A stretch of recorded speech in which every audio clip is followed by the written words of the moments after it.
And good evening, everyone. Nice start. Welcome, everyone. Nice to have you all here. I hope you're all having a good day so far, and yeah, let's make it even better with a little bit of a stream here. Tournament stream is incoming, professional tournament of this autumn season, Blitz Masters Legends #1 of 2. And we are already done with the first day of the actual professionals tournament. 2 teams have been dropping out already, so we are left with only top 6 teams here now of the European server. I already got the room invite, so let me just ready up there already. So we are going to see the teams of QQ and APA first. QQ had some really strong games against BPS yesterday. They were beating them 4-0. Arguably a little bit lucky with their counter strats to them. But hey, they were having some really strong time yesterday. Before that, they played against LoSi and they were winning 4-3. So some very close games on that one there. I think actually BPS, LoSi, QQ, they are pretty much on the same level. Also BLove, also there. What else do we have? We also have a couple of other teams. So let me just show you the teams still before we're actually getting started here. Okay, let's join over here to the brackets. Oops, that's not what I wanted to do. Yeah, okay, here we are. Now with the brackets, let me just scroll over to the left side first. These have been the games yesterday. BPS as well was a win. We've seen QQ versus LoSi here on this stream. We've seen QQ versus BPS on this stream as well. Then there was BLove, Quick, APIV, and yeah, we had some winning teams already with API and QQ getting to the upper bracket immediately, which means they are basically in the top 4 already. If any of those teams is winning now, they will be in the grand finals immediately. The grand finals will be happening tomorrow then. So great chances for them to just still have, at the moment they're still having 2 lives basically. Great chances for them to make it into the grand finals immediately. If we are then scrolling over to the left again a little bit, we've had the lower bracket games over there, where Aswell dropped out, V dropped out, meaning that LoSi and BLove both maintained their spots in this tournament. They are now playing today as well, right now, simultaneously to the upper bracket finals that we are seeing here. They are going to play against BPS and Quick still. Quick has already beaten BLove earlier, so this will also be interesting if BLove can actually beat Quick then. I expect all of these games to be very close here. APA arguably is the favorite for winning this tournament. They have shown some really strong performances recently, and in the last season they have won 4 cups already. They are the ones to beat here. And it will not be easy for QQ. It's a fairly new team. They have a couple of former APA members as well, so they know how APA is going to play or what kind of strength they have. Doesn't mean that they can be better than APA. So this is going to be very interesting then. And yeah, we're also going to see the lower bracket semifinals today, which is going to be the winner of those 2 matches there. They are going to play each other. And tomorrow then we will have the lower bracket finals and the grand finals still. Okay, let's join over to the tournament room here. And we are going to see QQ versus APA as mentioned already. By the way, guys, welcome everyone who just joined in. Nice to have all of you here. If you are watching on YouTube, then be aware that there can be rewards for the stream. You can get rewards for the stream, but only if you are watching on the official portal, which is the link that is pinned above there in the chat. You can just join in over there, log in, but only on the EU server, and then you have a chance of getting some rewards, some fan containers with some premium collector tanks of tier 8. Pretty good ones among those as well. So yeah, so much about that. If you are watching on YouTube only, I'm happy that you're here. If you are already on the portal, I will be happy if you are just joining over to YouTube still later, or earlier, just say hello, maybe just leave a like if you're enjoying this content, maybe even leave a subscription just in case you do enjoy it. Don't do so preemptively. And also feel free to join the Discord server, link is in the description down below. But let's focus on the tournament games here now. First game on Black Goldville. We are going to see, wait, let me actually just check here. I'm double streaming today because I'm having to deliver a clean feed for some other streamers. Yeah, okay, everything's fine, great. QQ versus APA, we are already getting started. I did not really talk about the lineups just yet. Right, let me also, oh, we don't see anything here.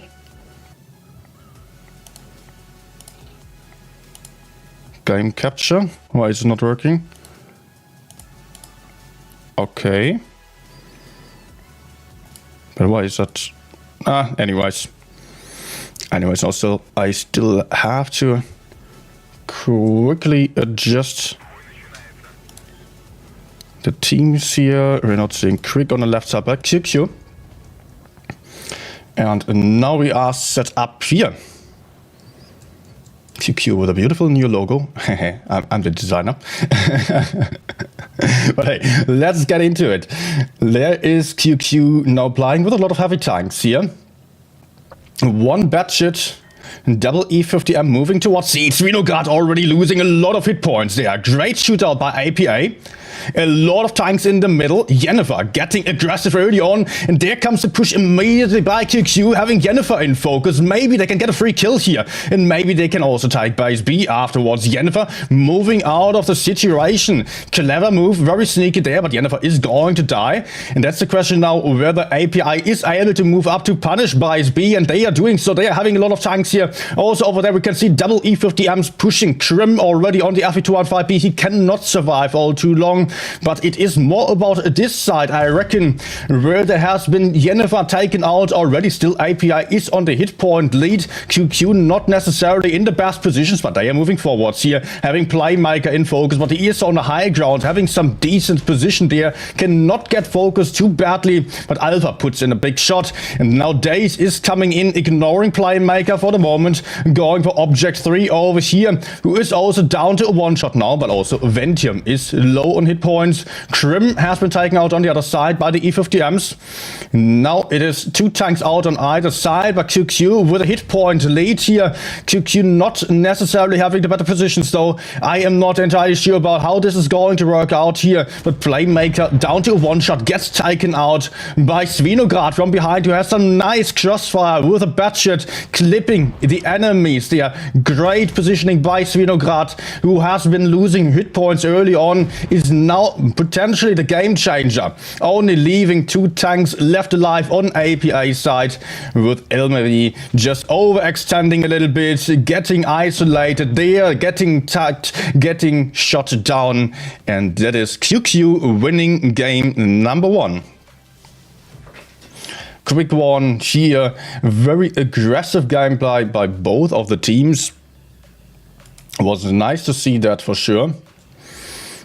And it was Daze, the caller of QQ, carrying here with a big guy and 4.6k damage. GG, QQ winning battle number 1. And I can already adjust the score here. 1-0. Alright, let's not waste too much time and actually talk about the lineup for the next game. Actually, both teams had fairly similar lineups there on the last game. This time we can see some slight changes there. An AMX 50B is being chosen by QQ, interesting choice. It's not all too common in this current meta, still a good tank. And then we've got a 200 light tank played by Daze. We've got potentially some VK72. He is not ready up yet. Let's talk about API for the moment, because QQ has a couple of tanks not ready just yet. API is playing double AMX M4, the main tank of this meta. I would say also an FE215B double S-Conk for some nice armor and HE power. I'm not entirely sure if the S-Kong can still penetrate the sides of, let's say, an AMX M4. The penetration values changed there. And it's not a tank that I enjoy playing all too much.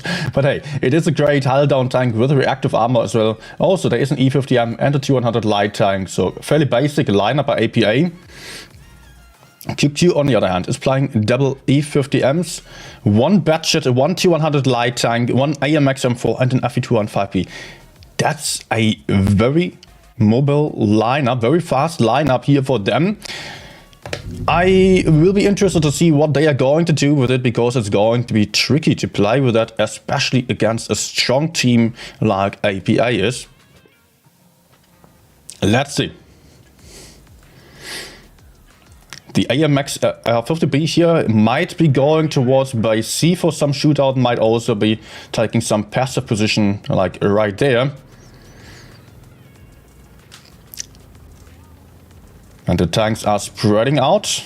APA mostly heading towards base A. Day is going for the middle with a light tank. Aggressive move. Quick cap of base B. Very brave move here. Bobby Fischer all alone on base C. Spotting up Artyom. Oh, Ventium! Ventium losing 2.2k hit points there in just a fraction of a second. Amazing shootout by APA.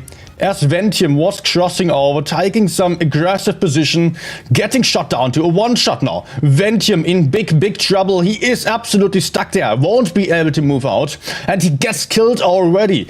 Huge problem for the QQ guys here. They are down 3k hit points, they are down a tank, and they are just going to struggle here to hold these caps. They are having cap advantage though.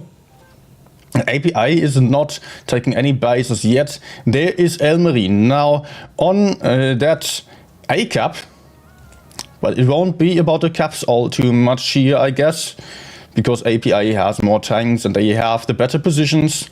They can just bleed down the enemies potentially. So it's going to be interesting to see if QQ still has any chance. They are pushed far back here to the red line. They cannot play aggressively anymore. Was that move of Ventium even necessary to push over to the left side? It was meant to defend base B for sure, but no one was there. Looking at it in the aftermath, it just doesn't seem to have been the best option there. But hey, we will see what's going to be possible for QQ still. They are trading nicely. All the remaining tanks of QQ kept all the hit points. APA lost some HP. Still, APA is over 2.5k hit points ahead, but QQ is aggressing again on base A here. They are potentially having some focus or some shots into the middle here. Jennifer also low, and Alpha is actually getting into base A now. Greedy move here.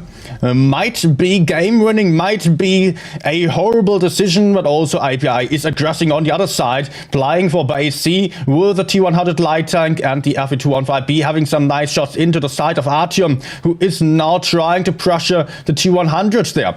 Is it possible for QQ to actually defend by C, or are they going to get killed here? QQ is under a lot of pressure by the APA guys who are coming in from multiple different angles. There is another kill here for APA. APA is still having all tanks left alive, but now losing the first one as well. But Days in focus fire, getting killed as well. Still, the points are on side of QQ. Do they have any chance of still winning on the points? I don't think so. Krim getting taken out as well. 3 versus 6. 3 versus 5. Jennifer has been taken out. C has been kept. B has been kept. A is still on the side of QQ, but there is the E50M also being taken out. Object 3 now moving into base A, but the caps have switched around in favor of APA there. In Svinograd is going for a desperate move into Object 3, trying to put in some clip, but it is not going to matter at this point anymore. Svino being down to a one-shot, putting out that very last shot. They are getting ram killed by the Super Conqueror.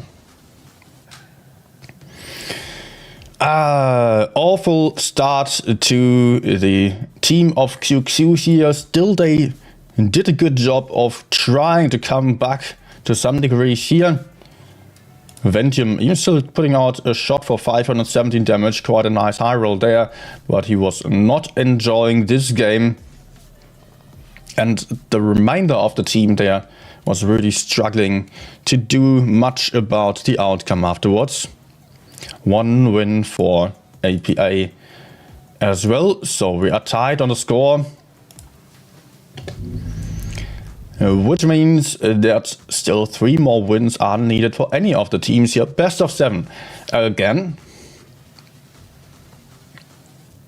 And still, I really liked how QQ was able to still do something. They were not just sitting it out there, not being too afraid to do anything. They still tried to win and try to do something by stealing a cap from the enemies again. Eventually it was not enough for sure, but props to them for trying at least. APA here just having a really strong start. Maybe QQ's light liner was also backfiring, but it was not about light here that much. It was about a 1 AM Max M4 dying early on, and that was just not needed. I mean, yeah, I don't know. They felt like it was needed for this strategy. But just judging from above with all the information that we are having, that's of course a very comfortable position to be in, that the players down there, they don't have all this information. From above it didn't look like a good idea. So 1-to-1, we're switching maps to Lagoon. And we are going to see QQ versus IPA playing a lot of E50Ms again here. Yeah, Gladder on the chat saying both teams are doing pretty well. I'm expecting to see a tiebreaker. I'm hoping for a tiebreaker. That's of course always perfect for streaming and for us spectators, viewers here. We want the close games and a lot of action whenever possible. So next game here with the team of QQ playing a lot of AMX M4s, Chieftain, double E50M and an FE215B. No light tanks for them this time. The team of API is playing a bit lighter, having 3 E50Ms, double FE215B, double AMX M4. So they are starting with 700 hit points or less. QQ getting aggressive on by C immediately. Sending the E50Ms up the hill here.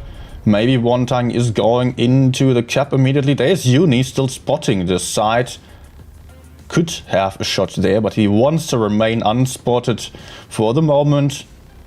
It allows him to stay for longer and collect some further information. API is already getting aggressive in the enemy spawn there. They are pulling around Foxy and Krim, who could be in trouble. Foxy having shots, having tanks right behind him there. Actually, it's a front that he is facing towards the E50M. Still, Foxy is getting tagged there, is getting shot out. But Krim and Ventium are coming in now to punish the E50Ms there. Not the best focus for yet, but ASDF has maybe overcommitted here.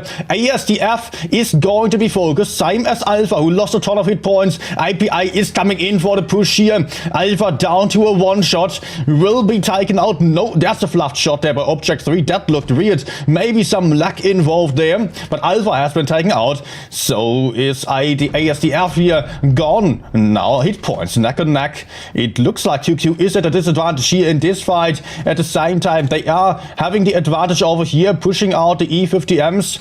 Foxy putting in a nice shot into Bobby Fischer, who is taken out there. The other E50M can likely run away and join the fight in the middle area here. What is happening? Artyom is about to die, down to a 1-shot as well. Object 3, is he going to have the kill shot? Is he? Yes, he does get that kill shot in. Over there, we've got a 1v1 of Svinograd versus Uni, but Svinograd got shot from behind here. Jennifer supporting his teammate really well. Svino not able to pull around the corner on time. QQ down on the hit points to about half the hit points that API still has. Looking really good for API. They are having a lot more tanks on the field already. Uni coming in to support, accidentally blocking his teammates though, but Days in a 1v3 situation cannot run away, losing 1011 hit points there in just a second. Still able to take out one tank, but this leaves only Krim left alive in the very end against 3 tanks, and Krim also on 500 hit points. Still putting out a nice HE shot into Playmaker, leaving him on 14 hit points, but that was not enough there. Very aggressive gameplay by APA, and that's exactly what we are used from them to see from them. APA just perfecting the aggressive gameplay. That's always a pleasure to see, and that's why most of the other teams don't have much of a chance against them. Now 2-1 here after a good start of QQ. They now lost 2 games in a row. I hope that they have not lost their motivation yet. It's still a lot of time to just come back from this disadvantage, because it's only a slight one. 4 wins needed, again, just to mention it here, in order to get to the grand finals. And of course, both of the teams just would love to win this one. Even if they would face another in the grand finals again, which is really not unlikely, but just having the win already in the back there, that makes you be a lot more confident then. And yeah, I think it's going to be going to cause a lot of problems to just fight the way through the lower bracket. Even though there is only one other game. Lagoon again. APA going for triple FV2 on 5B, quadruple AMX M4. So full heavy lineup, not a single medium or light tank for them. QQ playing almost the same lineup as the last game. Double FV2 on 5B, double E50M 1, 2, 3 AMX M4s on this battle. 12 seconds left to go. Looks like QQ might be doing the same thing as the last game. Maybe they are doing exactly the opposite.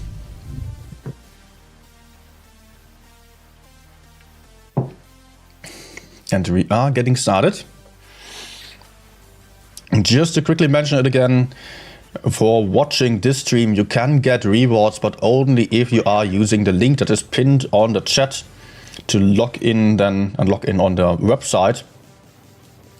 Otherwise, I'll be happy if you stay on YouTube, where the viewing experience certainly is better than on the platform. Swinogard and Dice moving for the middle passively. Nothing aggressive here by QQ on this game. Dice trying to spot here, being very careful about it. Trying to collect some information there and get some spots in. API attempting a push through the middle early on.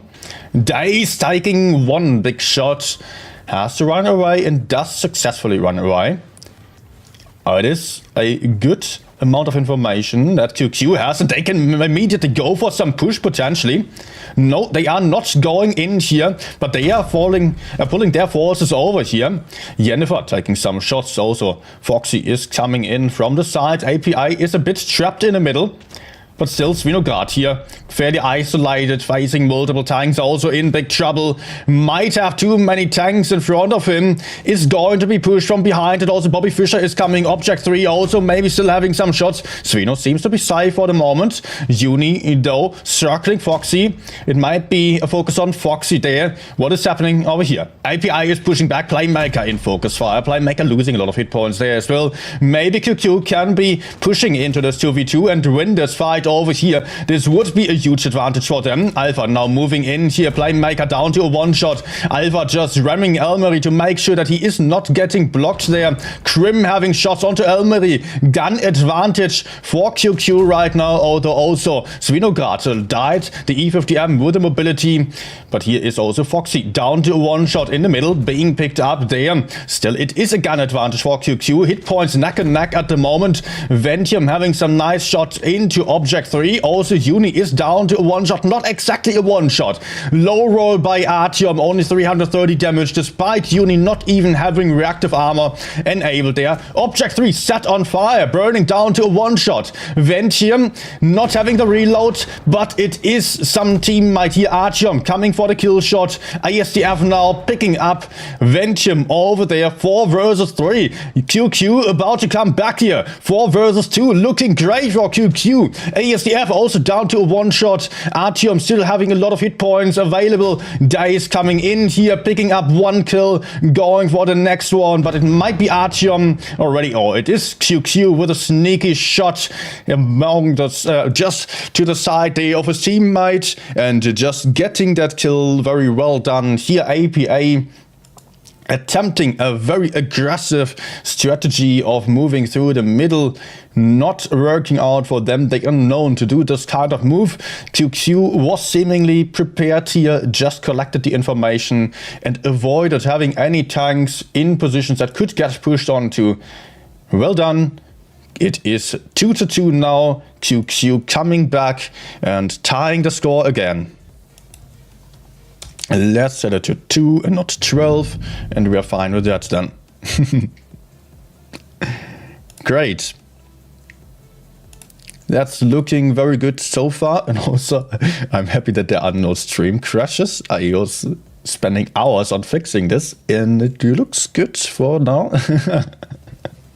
I would really not want any stream crashes anymore. That would be amazing. But hey,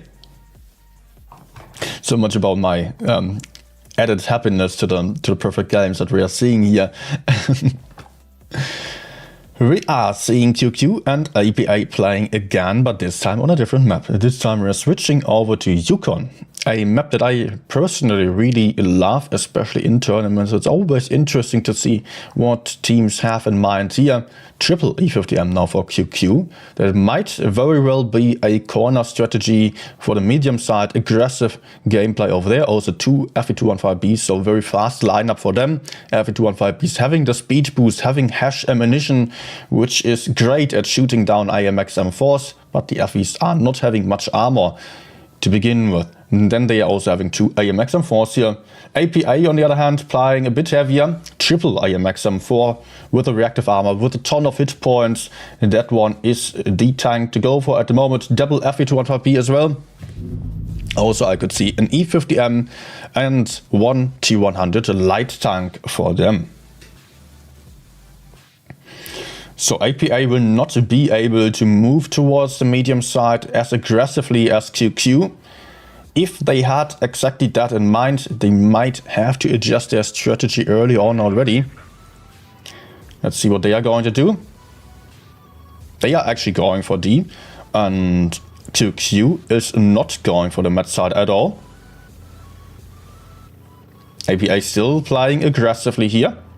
Sending the T100 light tank over into the corner immediately. Also, Elmery is moving up. No spots for APA yet. They would have spotted anyone crossing over, so they can already move in on base D.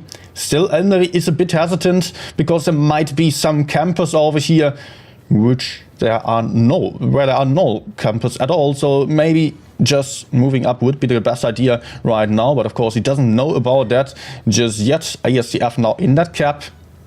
Base B has been taken, base A has been taken, base C cannot be taken because APA is already well prepared here, setting up their tanks to make sure that no one is dropping into base C, and they are already preparing to push onto base A like that, where there is only Daze over here who is spotting this area. And QQ is relocating back to their spawn, setting up a trap here. And these tanks are all unspotted. They are not even peeking, not even attempting to do anything. Hoping for someone to get aggressive there. Foxy moving up a little bit more to spot the middle area to see if there's anyone. ASTF just getting spotted by Foxy. Some blind shots have been shot into this bush here earlier already. No shots, no hit points being traded so far. And APA is getting steadily more aggressive. Maybe falling for the trap. Now they are capping by C. QQ is not even trying to decap that. It doesn't make sense for QQ to lose any hit points, because they are having two caps against one, or had two caps against one for a long time. So they had 160 cap points, meaning that APA would need a lot of kills actually. They would need 3 kills to just turn around the caps. And QQ is relocating. They are not even trying to hold base A anymore. They are aware that the push might be coming for base B and sending in all their forces here. They actually being the first one to push in. It is QQ going for the push here onto ASDF. They are wanting to take back base D, expecting API to already relocate towards base A. Maybe QQ is just a bit too early. They will have to make sure to get the control of the corner, but also there might be a massive roll in the middle here. API has 2 tanks isolated right at the center, and QQ is able to move up from behind here, having Ventium able to focus the center. Ventium has to make sure to not get overly aggressive here because he's going to be focused, and Foxy is getting aggressive as well, also losing some hit points. I think the focus is on Foxy. There is ISDF gone, deleted from the field already. Gun advantage for QQ, hit points still in favor of API, but the positions are better for QQ, I guess. Although there is the E50M in the corner farming a lot. He has some really strong position there. API now also coming back in, getting back a kill here. Orca also down to a one-shot over there. Might be taken out very soon. Yes, gun advantage for API. It looks like API is at the advantage here. Svinograd failing the shot as well, down to a one-shot. Will not be surviving the next one either. This looks like API is having a great chance of winning this right now. Ventium also shot down there, but there goes Object 3. Guns being even for the time being again, but 3k hit points versus 5.4k. Playmaker down to a one-shot, 3 versus 4. Alpha stuck in the middle here, being perma-tracked, cannot run away anymore. Maybe still going to have a very last shot, but gets taken out there. Cap points now in favor of the team of APA, but Playmaker down to a one-shot. Jennifer down to a one-shot as well. Maybe one shot, maybe 2 shots. I think it's rather a 2-shot here. It is going to be super tricky for QQ to come back from this here, because they are going to lose Krim, who is not able to run away, has a lot of healthy tanks in front of him. There goes Krim, 950 points for the team of APA right now. Jennifer being pushed on to hit points, highly in favor of API, of course. Dice down to 500 hit points. If he can still pick up one more kill, he will have to cap points again, but he will really struggle to get Playmaker out of the fight. Also 970 points now. He's getting spotted, relocating, trying to still find that last tank there. If he can still get the kill of Playmaker, he can still win the game. Does not get the kill in, peeking around the corner. There was his last attempt there. Almost. QQ had this. They looked like they were having an advantage here. They were pushing in nicely, but just a bit too early, a bit too aggressively. They were shooting down API really well, but isolated a couple of tanks too much, especially the E50Ms, and maybe a bit of a problem here to not send anyone deep down into the corner to make sure to get control of the D area. Whereas there has been Elmarie, I think, in the corner on base D to just shoot a lot and farm his damage, while QQ was not really having much room to play with there. They could not all push into the middle. We could see the E50Ms here in the spawn. They were getting crossfired so badly that they were not having much of a chance there. Especially with the AMX M4s pushing onto them. That was not really working out for them. So 3 versus 2, API with a great push back into the enemies. Just it looked like API was having 2 tanks too isolated, but in the end they still managed to have some better positions, cover their teammates a little bit better than QQ was able to do so. 3-2 now, very close match on this one. There was, yeah, up to just a couple of shots in a middle game. I think just one or the other decision could have turned this around in the other way. And this means a match point to APA, only one more win away from the grand finals, where they are going to be facing the prize pool of 25,000, or actually they are already having a safe portion of the 25,000, but for the first place they only need, or just being in the top 2, they only need one more win. That's the point here. Maybe we are going for the last game now. Yukon again. And a slightly heavier lineup for the team of QQ. Double A50M, triple AMXM4, double FA215B. Or is it the same as last game? I think so, yes. API is playing triple AMXM4 as well, double FE215B as well, one T100 light tank and one Super Conqueror, so a bit heavier and also a bit faster with the T100 LT. QQ will take the cap lead as they are having multiple tanks moving into base C. No, they are not taking the base at all. They are immediately pushing base B out. Elmarie is not really aware of it yet. Despite having seen that the cap has not been taken, he should be aware that people are moving forwards there. So the cap is being decapped. Elmarie, though, not getting shot at, dodging the bullets of Foxy and Svinogard. No one has been taken by C. Now a bit of damage into Elmarie, a bit of damage into Uni as well. Just some HEs there. Cap advantage to QQ still. Foxy meeting Jennifer in the middle, but Jennifer has a much better position with his AMX-M4 there. One of the best positions possible, as he can be held down really, really nicely here. Foxy has to make sure he gets out of there. Base C is also being taken now, but Alpha can potentially get decapped from over there. Some more tries here. Elmarie getting shot. I am really not too sure about the positioning of those two M4s here. But so far, QQ is doing good on the trades. And they are also having two caps against one. But API is getting more aggressive. Uni getting crossfire. There is Krim to the side as well. But Krim might be in trouble. There's ASDF and also Bobby Fischer moving into the back of Krim, who is going to be all on his own, not having much backup at all. I think this might be the game-winning move here for API. They are having the T100 light tank coming in now. T100 having some first shot into Krim. ASDF coming up there. So QQ will have to counter push the other side. And they are about to do so. They are pushing in on base B, but are they having the advantage here? Object 3 now moving into Orca. But Daze and Orca can work together there. If you have the DPM there, might be working out really well. Daze can pick up Playmaker. Gun advantage. No, actually guns even here, but Object 3 also about to be taken out. Looking strong for QQ. They're having the hit point lead. They're having cap point lead.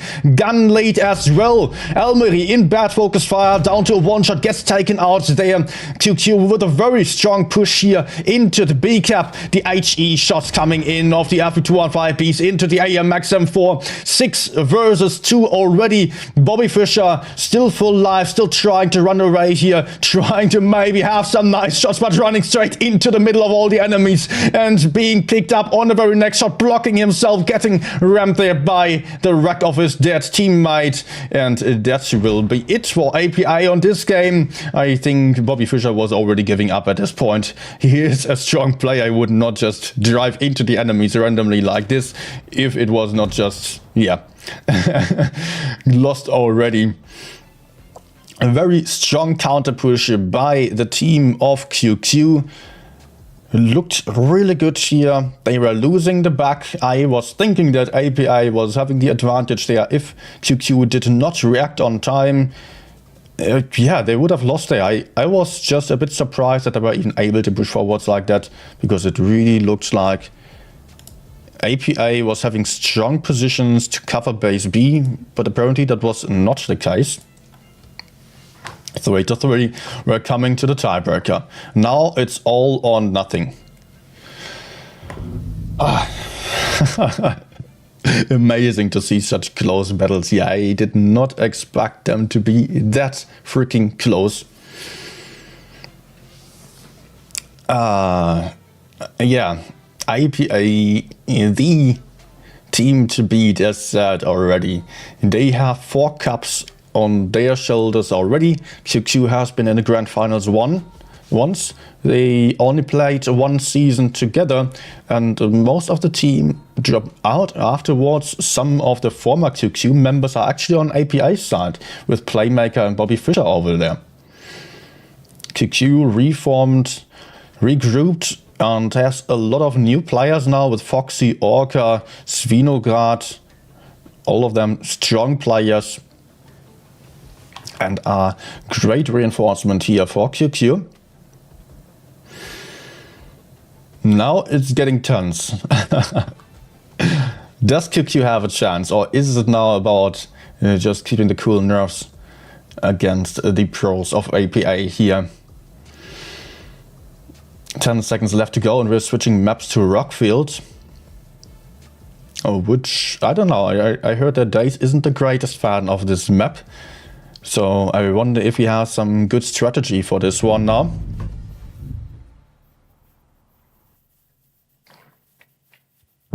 Let's find out.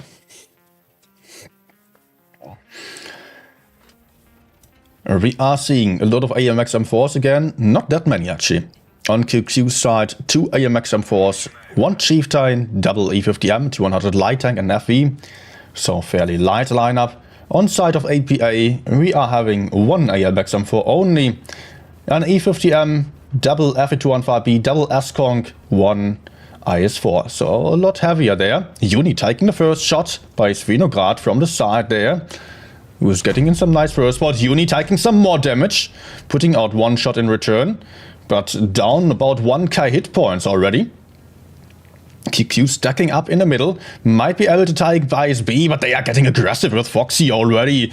Brave move here, maybe Uni is in trouble in the middle, but there is some cover by his teammates who are repositioning to just make sure that Uni is not going to be pushed out, and Ventium was also trying to aggress there. Is maybe just taking Base B. No, not a cap game for QQ here. He's losing some hit points. Well, the E50M cannot really afford to do so. QQ down 1k hit points compared to APA. Will have to do some good trades. Great map control for QQ, but they are not necessarily having the best positions. And they are not having any caps on their side. They don't want to take any bases so far. Now they are attempting to take base B. They could also still take base C if they wanted to. But it would be not too unlikely to trigger a push on base A. Elmery losing some hit points as he's pushing forwards there. And that means the hit points are even. ISDF is also moving in, trying to focus Ventium now.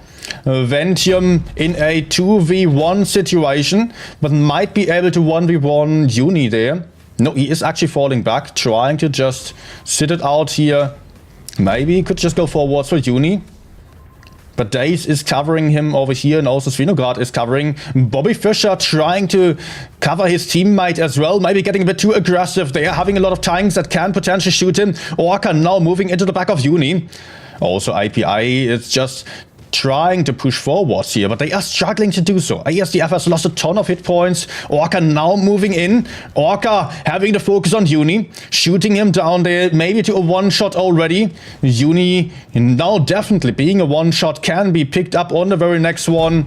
Bobby Fischer over here falling back, about to kill Foxy though.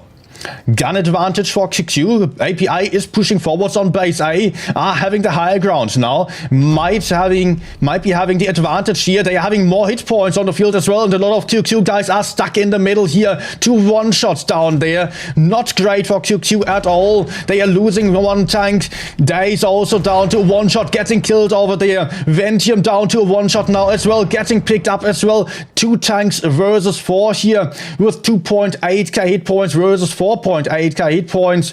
This is not looking good for QQ at all, but Orca is trying his best to still do something, moving into the back of Elmery, still having reactive armor, dodging the bullet of Playmaker. Maybe he can pick up the kill of Elmery. Maybe, yes, he does get the kill shot in. 2 versus 3 now.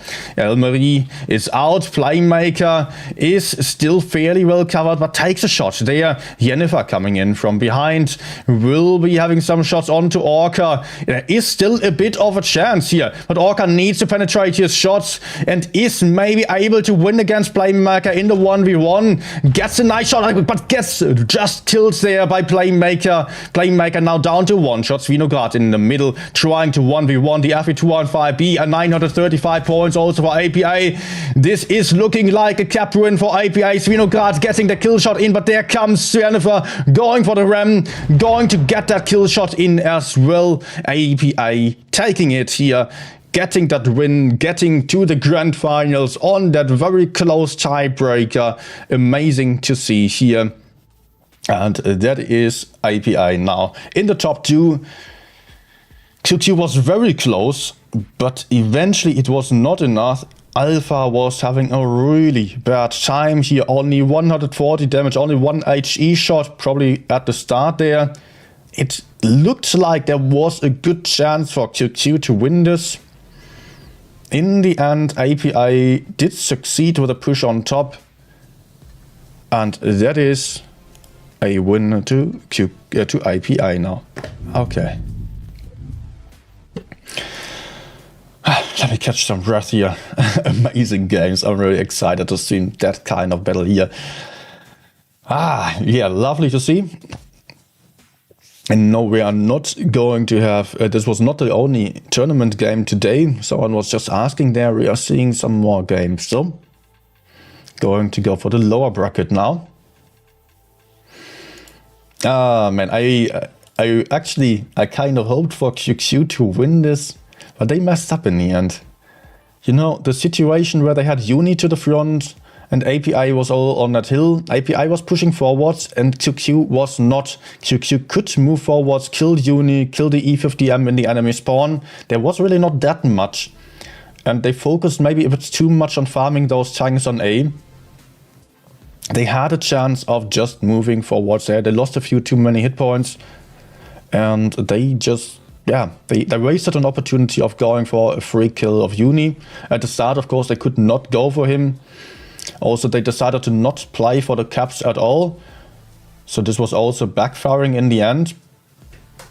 QQ kind of playing aggressively, but not really aggressing. Then playing passively without taking caps and without having the strongest holding positions on base A. They only had 2 or 3 tanks over there, so they could not hold that forever. So they needed to do something on the other side, but messed up the timing there. As API moved forwards, they did not get to kill the other side and did not manage to move out of the middle. That was essential because API managed to take the high ground. High ground meaning you can shoot down onto the enemies, having much better positions because you only have to show your turret. The enemies are going to be exposed entirely, and you know, the angle is always better from above. When shooting like on some angled tank from above, then it's very easy to penetrate, and therefore just winning the high ground on A was essential to winning this game for API here, as they could just sit it out then and farm down the enemies and steadily pressure them and just farm them down. Really big problem for QQ to have all these tanks stuck in the middle then. Took them too long to move forwards. Alright, still some very strong games by QQ. This was promising. I mean, in a sense that the games of this season are not all that one-sided. Lovely to see the underdogs beating or almost beating the pro teams as well, or the established teams.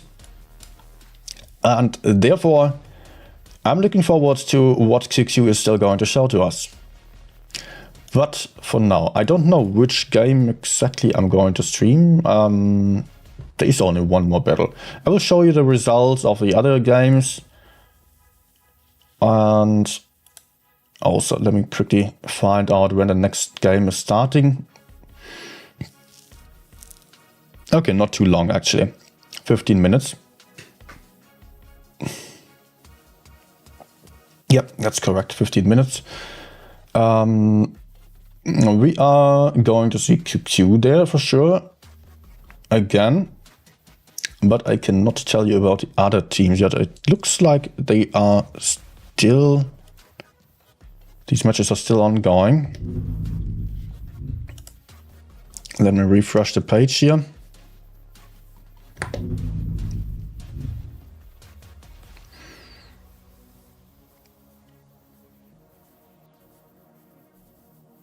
Okay. So we are having QQ now in the lower bracket. Fine. No, QQ is not playing today anymore. Yeah, I was wrong about that. Today will be in the lower bracket semifinals only. Bilaf has beaten Crick 4-0. Oh, crazy. After Crick has beaten Bilaf 4-2. Strong comeback for Bilaf. They will need this for just keeping up the team spirit there and the team morale. How's it pronounced? I was only reading that word so far. Yeah, B-Love now just going to be very confident after this game. That's what I wanted to say. BPS versus LoSi is still ongoing. So despite our long tiebreaker, BPS versus LoSi tiebreaker apparently even longer. I would bet on BPS, to be honest. Let's update. No, it is LoSi, not a tiebreaker. Weird that it took so long then, 4-2. So BPS is out of the tournament. LoSi is still in, so we've got the top 5 teams now. Wait, top 5, top 4. We still have 1, 2, 4 teams. Yeah, 1, 2, 3, 4. So B-Love, LoSi, QQ, IPA are still in. B-Love versus LoSi is what we are going to see next then. Actually the first time for me to stream B-Love. I've already streamed a lot of LoSi games this season. Let me just check when the next game is starting. I think I can do so over here. How did I do this again? There we go. Okay, we're still having 20 minutes then. Alright, in this case, I will just play a couple of random games before getting to the next tournament then. Let me actually quickly reset the score already so I don't have to do so later. Okay.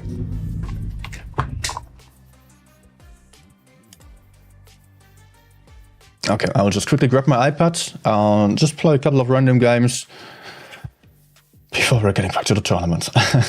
If you are watching right now on YouTube, let me just point out real quick. Oops, my browser crashed. Hopefully not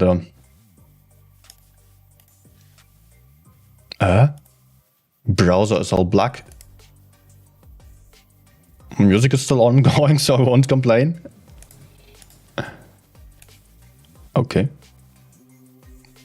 Yeah, in case you're watching on YouTube right now, be aware that the rewards can only be taken on the official platform on the Wargaming website. Link is pinned in the chat, of course. If you are watching on the platform, then I would be very happy if you also quickly joined over to YouTube at any point, maybe to leave a thumb up, maybe to subscribe to the channel. Still lots of content here, from some guides about Blitz, some replay analysis as well, some streams mostly. That's my main cornerstone of content, just some random game streams. Always trying to have some good performance and some fun as well. I think this is a good place to learn about Blitz gameplay. Alright, on to the gameplay.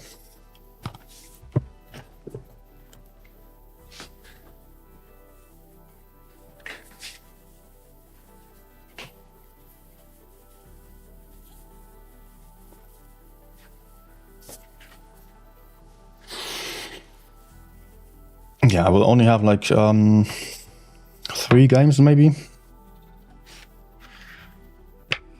That should be it then.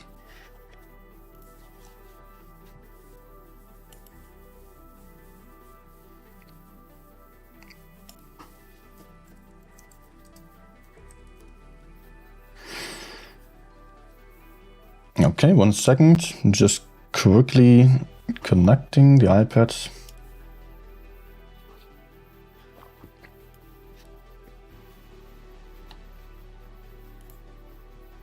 And yeah. Okay, let me just restart the browser. And that's not too perfect to not see anything here.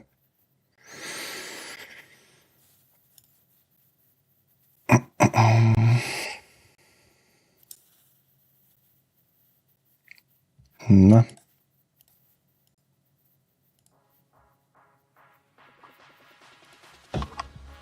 Okay.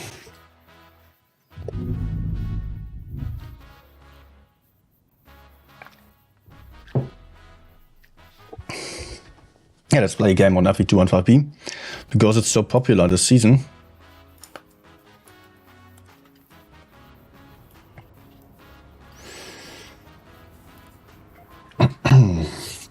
Of course, also the AMX M4 is super popular, but I'm not a fan of this tank, if I'm honest. Just fairly slow, heavy tank. Okay, might be a nice farming map for me.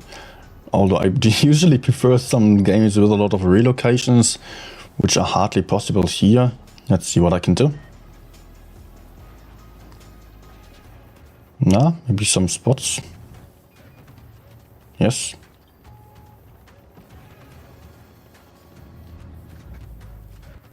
There can I see. Nice.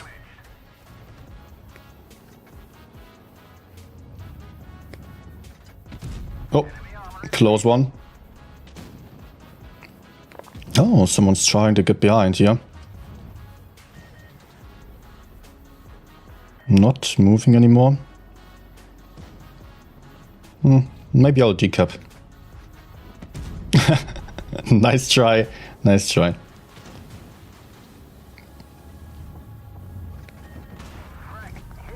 Yeah, okay, in this case I don't need to shoot the WZ. Is he coming out or not?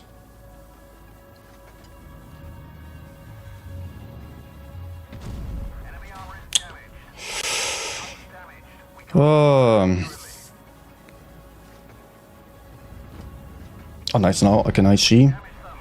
Oh, he has a turret broken. Immediately using speed boost here in hopes of avoiding him. Okay, let's just go for AP. And actually... Oh man. This guy's still alive.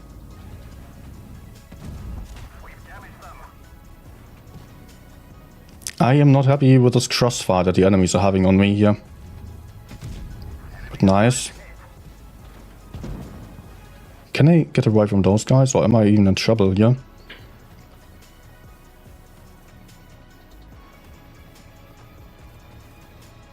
Maybe I should do some sneaky move here. I think that... Oh no. I tried to run away from them. But I think it's fine. Batshit being one shot.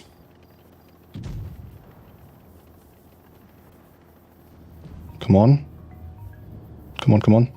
Yes.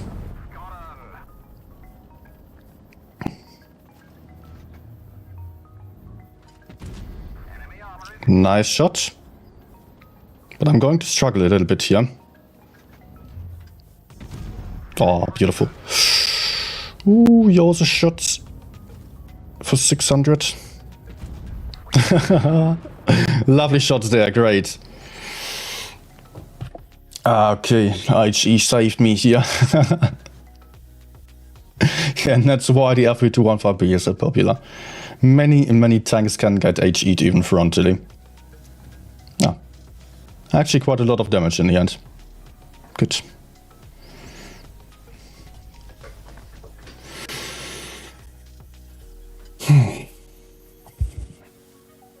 M60 please. Yeah, I might go for some tank requests later on.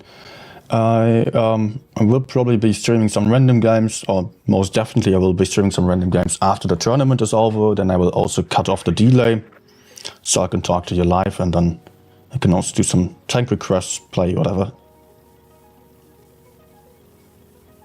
Let's maybe spot the center here at the start.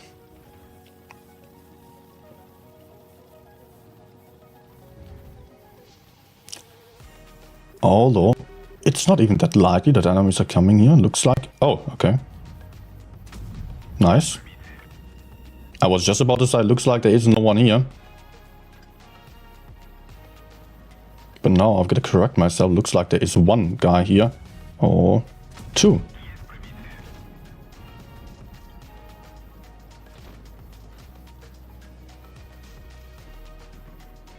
Okay. Let's actually run it away.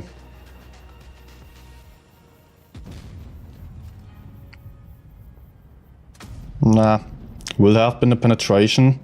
Sadly, I could not keep him spotted with my tracer shells. But it might be a good idea to just move in over here and help my E6.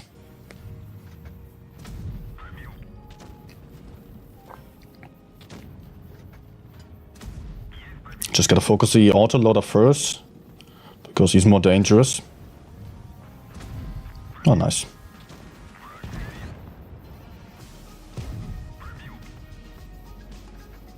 Still having a free shot here.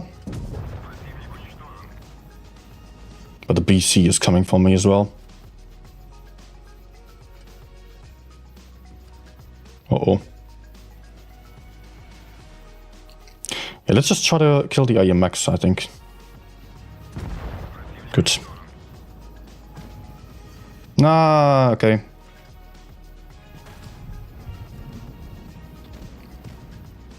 Alright. Nice. Keeping him spotted. And actually, I'll just move in. Unless this is not good. But I can avoid them.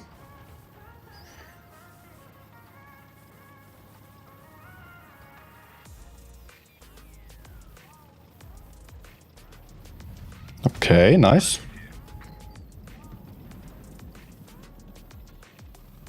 Oh, he's looking at me. That's unexpected. All right. I'm surprised that the Minotaur still did not shoot me. But hey, I won't complain.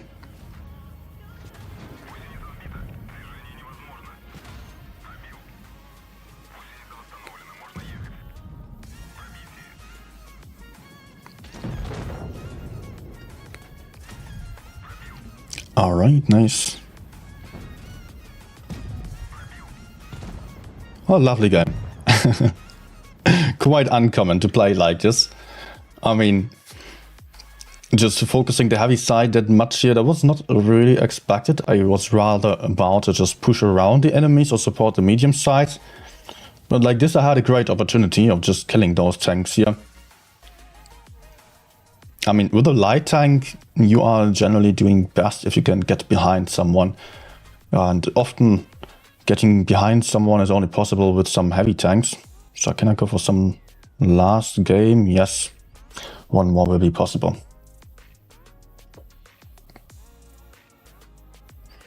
Lowest statistic tier 10 is a Yagi 100, so everybody needs to request it. It's not the lowest one, maybe overall, but overall stats don't really matter that much.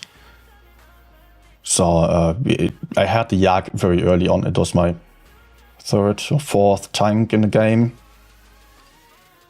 And I did not play it much anymore. I mean, at the start I loved it, but later on, you know, it's just kind of slow and not that great to begin with. So, yeah, I think my worst tank would be... hard to say. What's the worst tank at the moment? 183.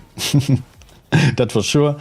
But I can always just exclude that on these questions. So, really not doing good in the Murat. Not a fan of that one at all. Still, I like giving it a try over and over again. Oh. Oh, I want to shoot the Afi. I'll keep him spotted.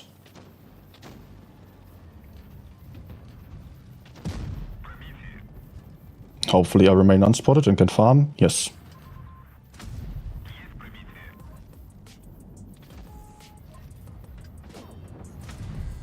Oh. He's moving, so I can probably go for a snapshot. I mean, if he's moving, he's not aimed in.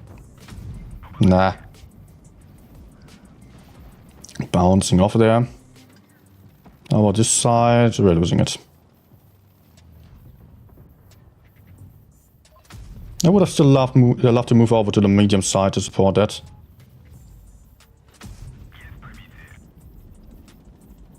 But too late.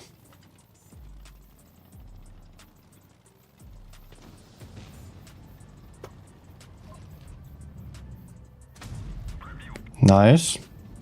I'm hull down here. I can probably pick him up there. Very important kill. Alright, we can just kill this side.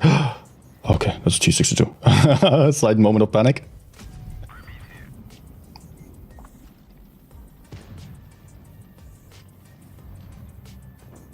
Nine. Good.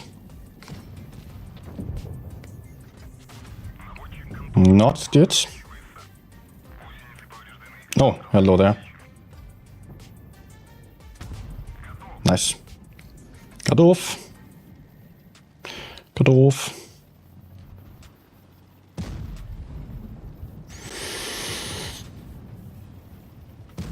Oh, no.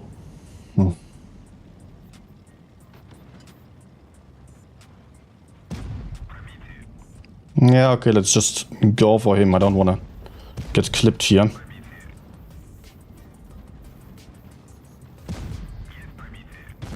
Next one. Nice.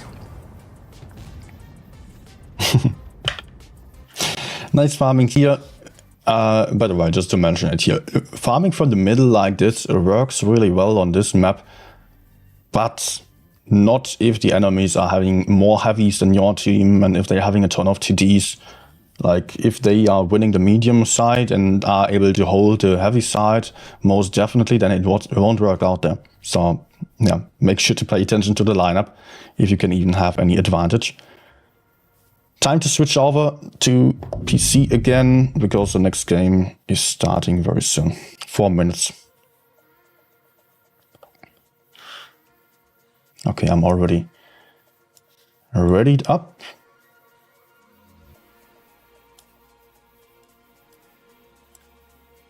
Just a second.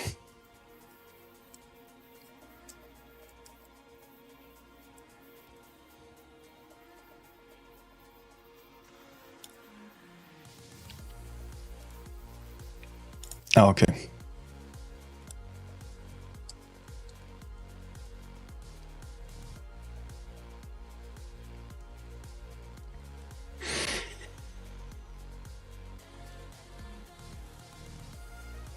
Alright, let me just quickly check if everything's working. Also, with a restream, because I'm streaming to some other streamers as well. Yes, seems to be fine. Great.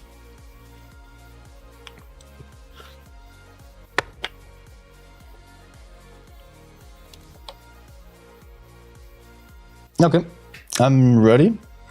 And actually, before I'm going to start with a game, I will just quickly get some more water. Also, and let me adjust the teams real quick. Left side is Belov.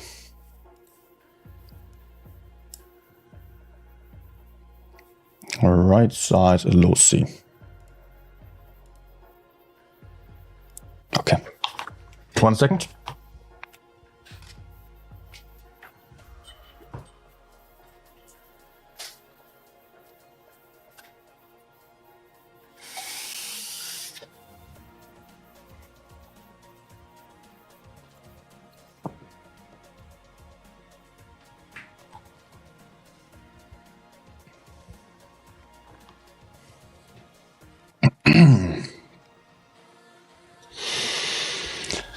Okay, let's get into it. Blitz versus LoSi now. And hi Bino as well. Our community manager is there. Alright, Blitz versus LoSi on this very next game. Blitz has also won 3 or 4 cups already. I think 3, if I'm not mistaken. Not entirely sure. Might be 4. Excuse my my lacking knowledge there. They have done some really great seasons already. Last season, though, they were struggling a bit more. They were even, I don't know, they were not getting into top 4. Might have been even lower than that. They were not, I think they were not even top 8. I think they failed on the end. I'm not sure anymore. Let's focus on this one. Yeah, they are having the same team for multiple seasons in a row already. That is, I think, essential here. They're having a strong team and they have kept most of their players together. So therefore, they know each other. They are working well together and they are having the experience. All they need to do is to just find the meta, adjust to the meta, find the right strategies and just refine their teamwork. Then on the other side, we've got the LoSi, has been in the grand finals last season. Also, both of these teams, by the way, are Russian-speaking Ukrainian teams, but of course, they are almost all living within Europe. So, yep, a lot of Russian-speaking guys here on these teams on both sides. BLove playing with AMX M4s here, 4 AMX M4s, 5 AMX M4s, 1 Chieftain, 1 E50M. And on the left side, we've got a LoSi. My score is on the wrong side. I'm sorry. I mean, my teams. Okay. Left a LoSi, right a BLove. Like this. Okay. Now we can get into it. Both teams having similar lineups, but some more E50M power here on side of LoSi. Rumpelstilzchen moving into the corner, already getting pressured by Kitsune, the caller of LoSi. Very aggressive gameplay by LoSi, but I think this is a trap here. This is a bait that BLove is waiting for, is setting up there. They're having a lot of tanks here to crossfire if anyone's pushing that E50M. Look at those Chieftain and also the AMX M4 here having that focus onto the E50Ms moving out there. Rumpelstilzchen is still alive, but he cannot hide there for much longer. Still, he is having some shots. LoSi is not able to pick him up yet. There is some support from the side, but also those guys of BLove in the middle. They lost a lot of hit points here as LoSi is pushing into their rear with the RP215Bs. They are having the HE shots available. There is hypnotizing now being focused. They have managed to pick up 2 kills. E50M died, Chieftain died as well. Hypnotizing now in the middle of the map, getting pushed onto by the M4s here. BLove having a great gun advantage already, having the hit point lead as well. Punisher over there is also not looking too good. Oh, actually, it is. I'm sorry. LoSi is with a gun advantage here. BLove just losing their tanks. There is Punisher all alone on a one-shot, but BLove is not able to pick him up just yet. It looks like LoSi is just going to win this quite comfortably for now, but actually they are having less hit points than BLove, although they are having 2 tanks more on the field. But the question is if they can make use of those tanks or if they are just going to lose them as well. If BLove is able to come back from this. Punisher now moving in as a one-shot, still getting in a nice shot into Aphanium, who is also low on hit points now. Might be a one-shot with an HE, but at 470 hit points, he can still hold on for a moment. 2 tanks still alive on BLove's side. Only 2 tanks against 5 tanks on LoSi's side. Still classical. Also getting pushed onto from multiple different angles. Only 500 hit points on side of BLove. And that is another kill here for LoSi, as they are just winning the game with Baby Potato picking up the last one.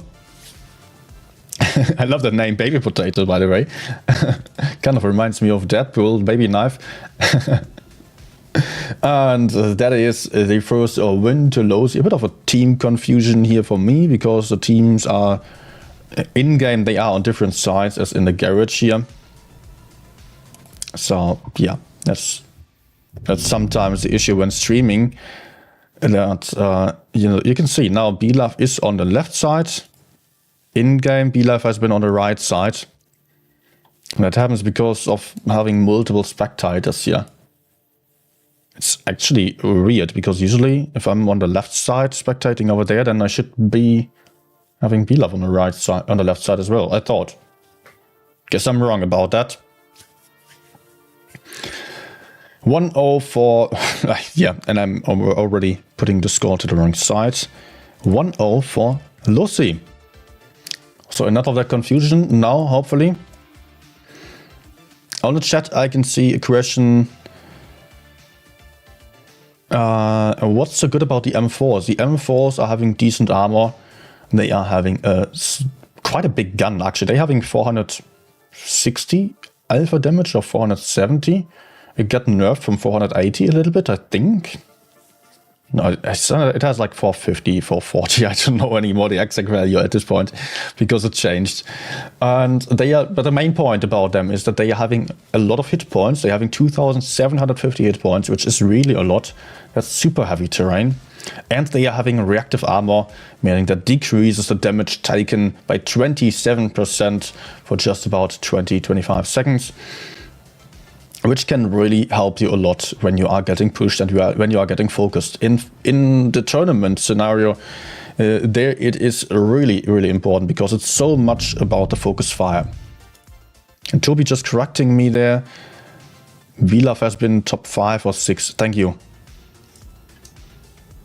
But yeah, previously they won 3 or 4 cups already.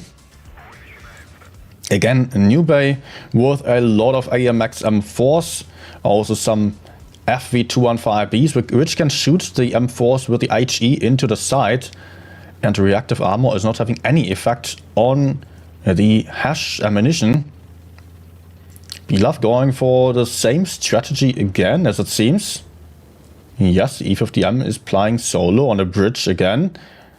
Double IMXs moving towards the middle. LoSi is playing super passively at the moment. They are having a lot of M4s as well. And also 1-100 LT for spotting. Some FE215B M4 bait there. They were kind of just hoping that Vilaf would maybe go for a full YOLO push into the park area. And if Vilaf overcommitted, they could maybe just shoot them down. They were trying to spot with a 200 light tank in this lane, where now Scorpion Jago is trying to peek out a bit. Not spotting anything. Not a single spot for any of the teams. But there is Kitsune peeking out there, taking a big hit. Now suddenly spotting 2 M4s to the front, but only one of them was connecting. Lucky for Kitsune. Now Baby Potato and Punisher have also been spotted, and also in the rear. Vilaf was able to get in some spots as they were aggressing a little bit with Scorpion Jago and Litovsky. Still, cap lead for LoSi, but it's fairly close to be honest. 50 cap points for LoSi more that can be changed in just 1 kill. Look at how stacked up LoSi is, all in the back here, all 7 tanks. In a very small corner of the map, and they are going for a push onto Scorpion Jago, it seems. But it is going to be problematic to push that AMX M4 there, as he can just drop down. And LoSi will have to commit very hard here to get that kill shot in. But also, Vilaf is pushing back over here. They are moving into the park. They are also moving through the middle. They are maybe trying to focus those 3 AMX M4s here. But they are still holding on to their hit points for a moment. It looks like both teams are not trading too greatly here, but Scorpion Jago is getting blood down now, is steadily losing hit points. Bostravian going in, shooting him down to a 1-shot now. Also base A may be capped sooner or later. But it might not be all that much about the caps. LoSi has moved away from the middle area with a lot of tanks. It might be that they have isolated their teammates over here. They are still able to pick up another kill here. They are still down to 2 versus 3 in this situation over here. This fight isn't looking that great for LoSi. They are losing hit points. Hypnotizing, getting shot down to a 1-shot. Litovsky now maybe having the kill shot. Teammate trying to just block him there. And the AMX tried to hide behind his teammate there. Daniel still alive, low on hit points. Both teams lost another few tanks here. Actually, LoSi just lost the first one only. Daniel able to survive. Punisher was coming in to support. Great job there. LoSi suddenly back in the city with everyone. They have managed to keep all their tanks alive and are only facing 3 tanks with 6 tanks. Still Daniel also down to a one-shot. 19 hit points only. But Blitz can still pick him up with an HE shot there.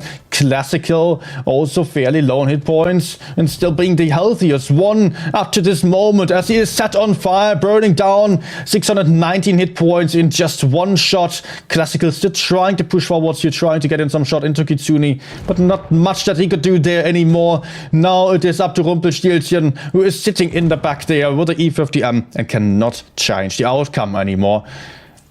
Very strong performance by LoSi. It was interesting to see how actually they managed to just stack up in one position without having much of an advantage. And still they were pushing out there. I thought they were kind of pushing into a disadvantage as they were going for Scorpion Jago and going for the outer side there because they pushed to the low ground and get found by the E50M. I thought that was not going to be healthy for LoSi. Blitz immediately reacting with a strong counter push. Yet I was surprised to see that the M4s of LoSi, which were still in the city, survived the push of 5 tanks from Blitz. No idea how that worked out. I was a bit confused to see that, with all honesty. But hey, that's a 2-0 now for LoSi against the former champion. But 4 wins are needed in total, so everything's still possible. Just some great games so far. Lovely to see.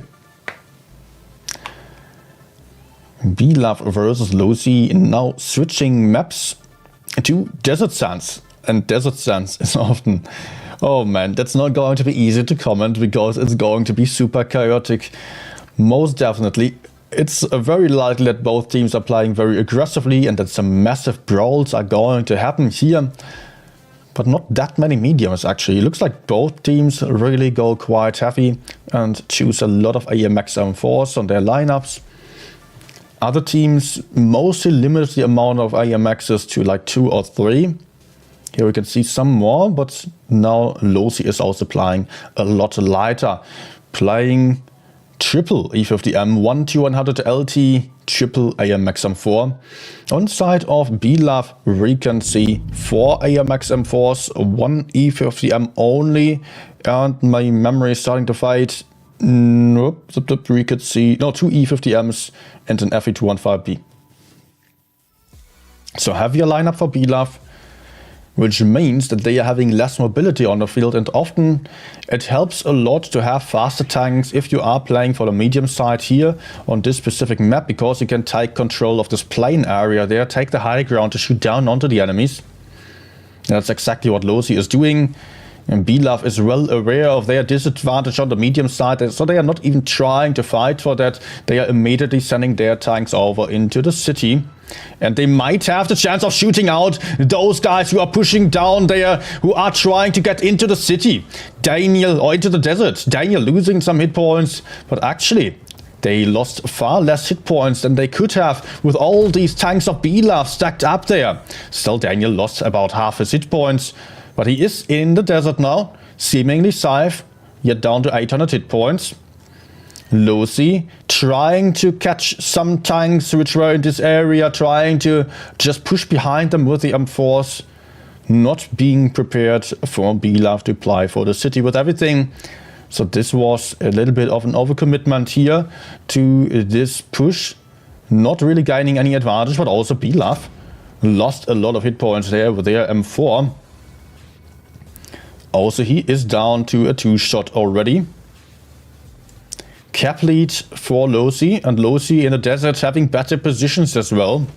Having more mobility, but being down on the cap points, on the hit points due to the lineup.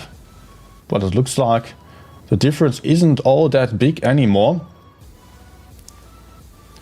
But Blitz is really not in strong positions. Look at this. The tanks of LoSi are having hull down spots. They only have to show the turret, which is the strongest part of the tank. whereas the guys of BLove, they can only hide behind houses. They can try to side scrape, but they are lower than the enemy, so it will be quite easy to penetrate them. So they are not trying to do anything here. They are just sitting there, hiding, waiting for LoSi to do something, but LoSi doesn't have to do something at all. They are just having the caps, they can sit it out. So BLove will have to get creative and come up with an idea for a push. But for the moment, it's just better for them to not lose any hit points and then do some move once they discuss how to actually execute that one. So it's quite good for BLove to still have some tanks over here, but they are also not too safe there. We can see Vata just pushing up a little bit occasionally just to spot through the rails, maybe have some crossfire. He is able to shoot over there, but not connecting any shots. Now Evgeny is getting a bit more aggressive in the middle of the map, immediately getting pushed back there by Hypnotizing, who is making sure that his teammates are not getting shot from anyone taking a good position there. This would be the only chance for BLove to take some hull down position, to move into this area on this side of the bridge where they could be shooting with some better positions into the guys over here. BLove getting a bit more aggressive again, or maybe not, but they got spotted here. Maybe they are trying to do something, but they are losing hit points. They are down on the hit points already. They cannot do too much at all. Vata all on his own over there. The rest of the team of BLove stacked up in this area of the map. The problem is that they are all spotted. LoSi knows exactly where they are. So LoSi doesn't have to just collect much information at the moment. They can just sit it out there. They know what is like to be happening. Still, they are having 2 tanks only over there. But if they get pushed onto, I think almost all of the others can shoot into anyone pushing there. And that would be pushing far away from the caps as well. BLove would just lose hit points. They would not be granted to even get some kills because those tanks are both super healthy there. And BLove has to worry about the A cap, which is very well covered. I am not too sure if BLove has any chance at all here on this game. They lost even more hit points. They are down 1k hit points almost compared to LoSi. Evgeny tried to get a bit more aggressive again. We're getting shot for 357, using reactive armor there, saving him some hit points. And he is trying to do something now, using speed boost as well, just getting a bit more aggressive there. And now comes Hypnotizing again, taking a shot from the E50M back there as well, double tagged here. He is getting blocked as well. Now comes the push of BLove in on the other side here, losing some hit points, but not that many actually. Kitsune also got focused over there. Wait, over there he is. And BLove kind of successful on the push so far, but the cap points are ticking over. Both teams lost the tanks here. BLove has to make sure to somehow get some kills. Stop base A as well. Kitsune down on hit points. Vata being focused by 3 tanks can still pick up the kill. Very well done here. Vata now in for Isaac will get killed there, but the AMX M4 missing the shot from behind. 975 points for the team of LoSi as they are losing another tank there. Guns being in favor of BLove. But is there any chance of stopping base A, still getting some kills? Or is it over now? It is over as there has been another kill. BLove just losing the 3rd game already. Nice try there, but BLove, I've got to say, got to leave it to them. Was good to see that, but still they are just not able to turn the game around again. BLove actually doing good on the trades in the end, doing good on doing well with keeping their tanks alive. LoSi just had a far more comfortable position to be in with the cap advantage and just needing to push forwards, kill some tanks and win the game like that. And that's what they did. Oh man. 3-0 now for LoSi.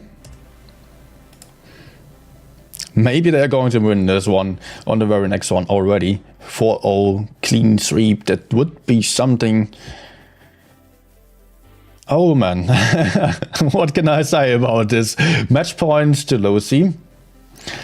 And we are going to say the same map again. BLAV now playing triple E50M as well, and a T22. So 4 mediums for them. LoSi might be playing the same lineup once more. Very similar lineups here. Now LoSi is picking another M4, so they are playing the heavier lineup this time. Which might make things a bit trickier for the guys of BLAV if they are having to face the heavy tanks, of course. On the last game, BLAV was playing heavier, and it was not to their advantage because they were not playing against the mediums to the front. I mean, the only advantage a heavy has over a medium is when the heavy is facing the medium straight away, because then the medium has less armor, it has a lower alpha damage, and also the medium has less hit points to begin with. On the side of on the other hand, the mediums do have the great advantage of having DPM and mobility. So if the game is a long distance game, where we have which we have seen on the last battle, then the mediums can be farming damage, they can be relocating. And look at this, both teams actually moving into the city. Both of them. Despite BLAV playing with a lot of mediums, they are deciding to go into the city, and Athenium loses a lot of hit points. The first one to push into the ditch, seemingly always having a bad time here. Hypnotizing now may be the focus target, but Athenium keeps losing hit points. Now comes the push here of BLAV. They might be a bit surprised to face that many tanks here, but they are still playing super aggressively. And they are having the mobility advantage, but not having the hit points. Already down 1k HP. They have to do something here to get some kills in. Hypnotizing is left alone there. They are going for FE215B instead. Punisher being shot down. Hit points already in favor of LoSi, but they are losing one tank already. Over there we've got some one-shots on the side of BLAV as well. LoSi is pushing back into the middle, picking up a kill there. And also Athenium about to go down, but Pat is also down to a one-shot. Cannot be picked up by Vata yet. Vata now alone against 2 tanks there with a T22. May still be able to run away. How is it going to work out for BLAV? Do they still have a chance here? They are getting stacked in the middle here. There is Scorpion Jago also down to a one-shot, shooting down Hypnotizing to a one-shot as well. But Stavian also down to a one-shot, getting picked up there. But 2 versus 5 already. Not looking good for BLAV at all. Where is the other one even? Here it is Litovsky getting 1 kill shot in, losing some more hit points. The light tank right behind there. Vata is also coming to support. Is Water able to just support Litovsky enough here to pick up the light tank? No, it is not possible. It is Water now in the 1v1 over here. But Water also going to be shot by Hypnotizing very, very soon. Vata still getting 1 kill shot in, but getting killed as well. LoSi very dominant on these games here. Great job by them. Very, very well done. BLAV just not having any chance here, just trying to go for the unexpected counter strat of moving into the city, gambling a little bit too much, facing so many tanks there and not having the advantage at pushing in. Still, they managed to pick up some kills, but they just lost too many hit points at the start again. And that is BLAV being out of the tournament, taking the 4th place by that. So we've got LoSi going for the next game tomorrow then. We are done with the tournament battles today by that.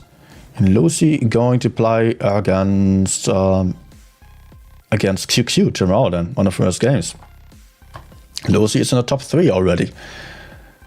LoSi will be playing against QQ, yeah. So QQ already bet LoSi earlier yesterday. And we are going to see them tomorrow again then. Alright guys, I can just cut off the delay now because there won't be any tournament games anymore. Pretty sure of that. Let me just double check here. These games should all be happening tomorrow, right? Let's see.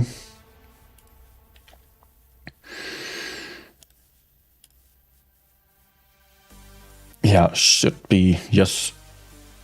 That's tomorrow then. Good. So tournament games are over. You can still get some rewards for watching for the remaining half an hour. What I'm going to do is to just switch over to my iPad again and play some random games. And also I could just turn off the stream delay to talk to you live. You won't even notice. Stream might load for a second. I will be right back.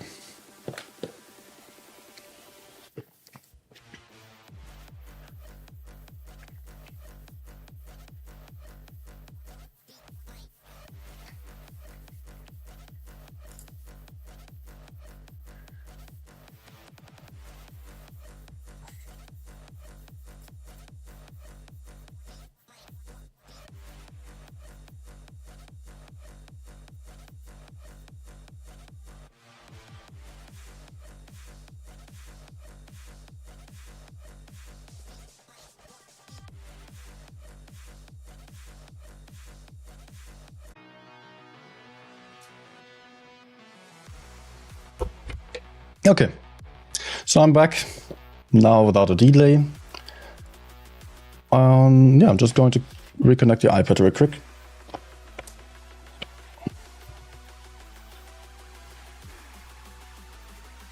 Man, those games, LoSi versus BLove, they have been too one-sided for my taste, I've got to say.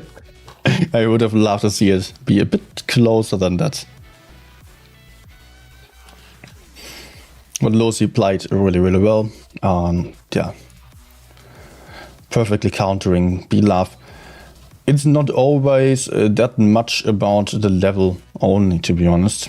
I mean, of course, LoSi very well deserved these wins here, but sometimes it's just also about just having good counter strats to what the enemy does. And there's always a bit of luck involved, of doing the right move at the right time. So let's switch over to the iPad here. So I can now get a chat to my front. Much better. Yeah, if you are still watching on the platform, of course, you can still get rewards for 25 minutes. But I would be happy to see you on the live chat here on YouTube as well. Maybe just open it on a phone or so, just to say hi. Otherwise, maybe after watching, just come over to YouTube just to leave a like and maybe subscribe to the channel as well. All right, hey Juicy, hi Fusilia, hi William, and everyone else who's watching there. BPS is out. Yes, BPS is out. BLove is also out now. BPS was not having a great time yesterday. They were already getting wrecked by QQ 4-0. And it looks like they have not really gotten up to the level yet today either. I mean, it can be so demotivating to just have some bad time and then, yeah, to focus when you are in a bad mood. And if the whole voice chat is already kind of, yeah, you know how it is. Like if everyone on voice chat is already in a bad mood, then focusing and coming up with good ideas is a lot harder. All right, my team is all on the other side. I can still try to spot you, actually. Doesn't look like anyone else here. I did not get spotted. Medium has been spotted on the other side as well. Sheridan as well. There might still be some TT camping right in front of me here. Yeah, nice TT. And I do not penetrate.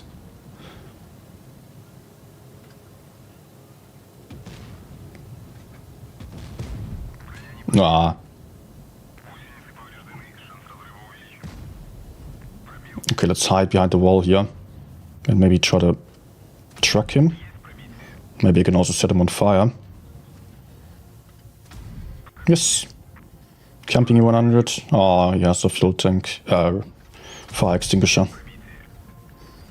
He has a fuel tank. Yes, of course he has. Oh.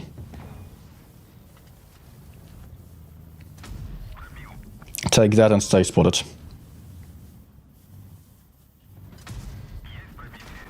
Okay, it's fine with me. I mean, I can just shoot him down there. One shot, hopefully. Ah, come on, come on, come on, come on. Fail.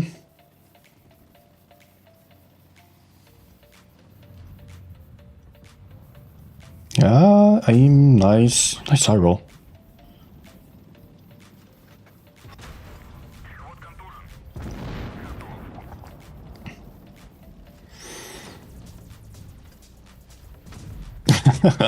Of course.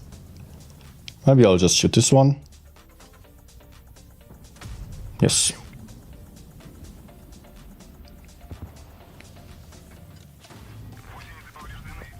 You can shoot me, I don't mind. Wait, my last game on T100 has also been on this map, right? Please turn for someone else. Okay.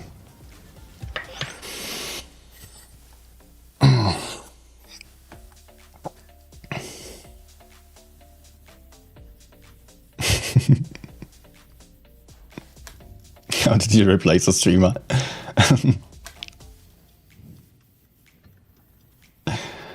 I don't know, it just happened.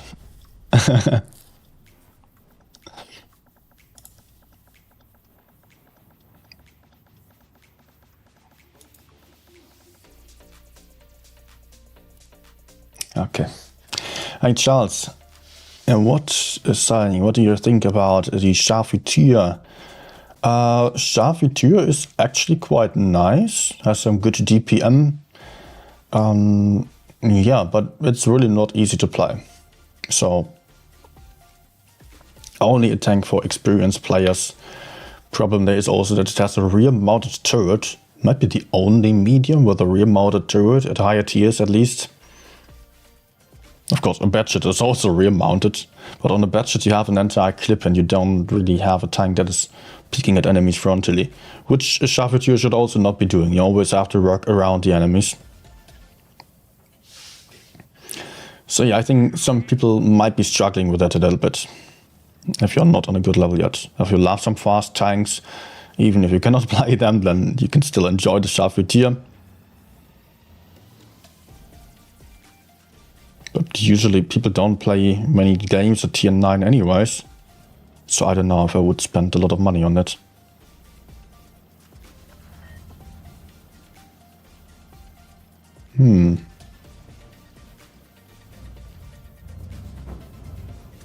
No, come on. No, freaking auto aim here on this shot. What a peeks again.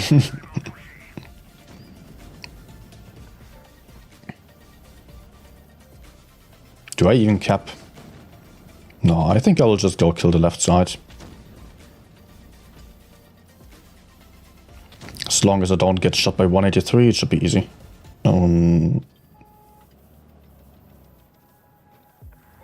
Let's keep going here.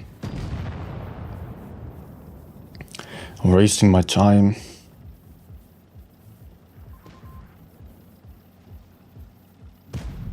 Hello there. T54 running. I can just reload and then push 183.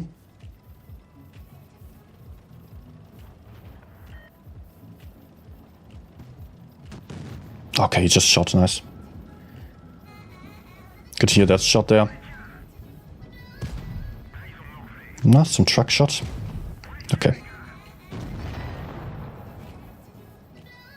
No, okay. Reload again, and T54 might have overcommitted a little bit there.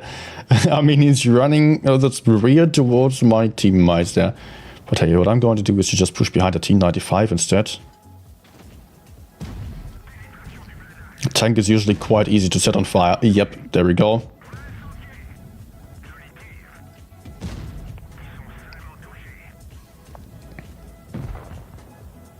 And I can take a base as well. Oh.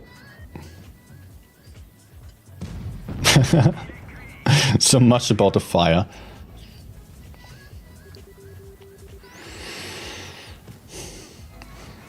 So I think I might even have some shots over there. Okay.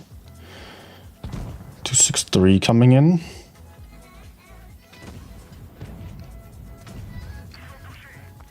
Small gun batchet for the win. Nice.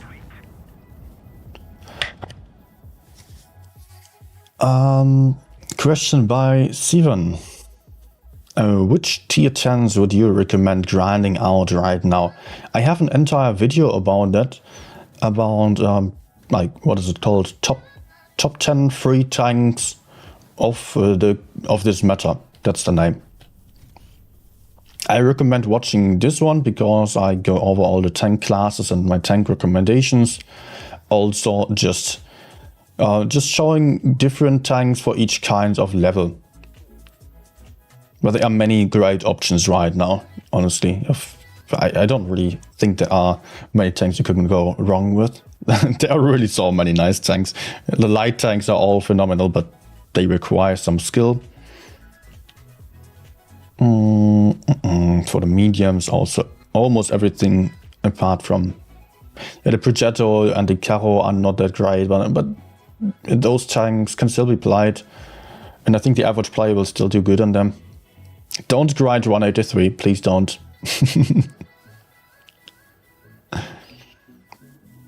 You have the E50M already, but I'm not having great games in it. Then please do not grind any other mediums or light tanks and rather go for some heavy tanks first. Because it looks like you are struggling with the medium tank class still, and the E50M is the easiest medium among those. So rather go for something basic still. What is a basic tank that's good? Type 71 is basic and very good. But I've got to say, if you are going for the Japanese tech tree, then there are not a lot of shared modules among the tanks or between the tanks here. So it's quite expensive in terms of XP, meaning you have a longer grind. At the start, when you are still relatively fresh to the game, then I recommend going for the Russian tanks or Soviet tanks and German tanks, because look at the tech trees here. They have really large tech trees, and you can also see these arrows in between the lines, so you can go for, like, look at the Tiger P, for example, at the center left here. That one is one tier 7 tank that you grind that can still go for 3 different tier 10s then. So that's really helpful there. You skip some grinds, and also they have a lot of shared modules. So like the same engine might be on the Mäuschen and the VK45. The same gun is the same on VK, Mäuschen, E75. I think they all have the same gun.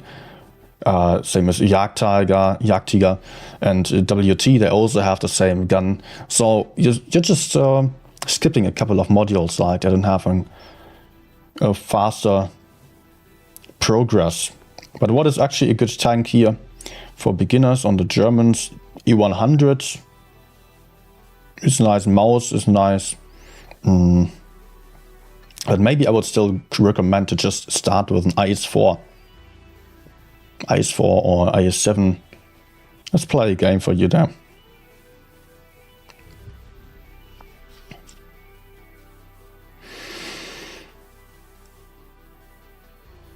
You have better general stats than that.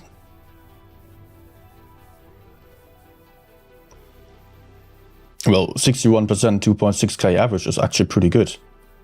But if you're still struggling with the mediums, then maybe just try to improve on E50M and then grind something like the CS63 for something faster. But that will be harder to apply than E50M for sure.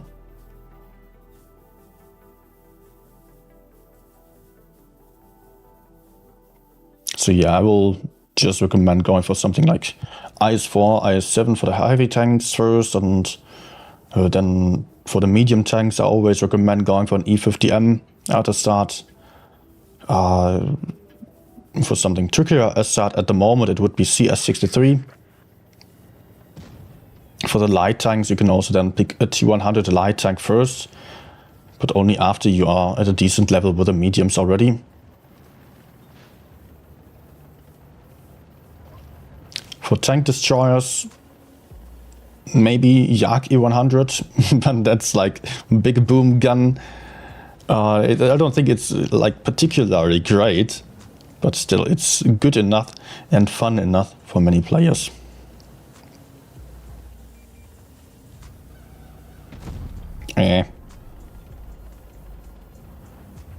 Oh wait. Oh, wrong ammunition.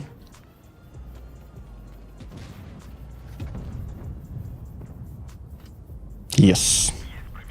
Getting that HE in. I think my dude just misplayed a little bit there. He's chopping, nice. Okay, let's just take this amazing hull down position over here and shoot down the FE45. That's an autoloader, super dangerous. What? No spore liner and I rolled 384 damage only. Oh, okay. That looked like I was shooting the red area there. Nice. Actually, let's go. The others are flanking around, so hopefully I don't lot. Low roll, come on. Also something I really love about this tank. You are having speed boost. That's not typically a thing that beginners just benefit from a lot, but I love it. Special consumables are quite tough to make use of, to be honest. But at the moment, almost all tanks have special consumables.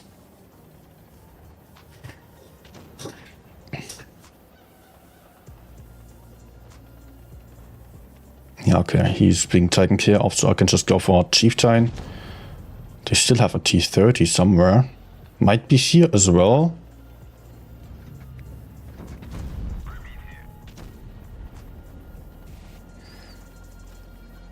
Oh, he's AFK.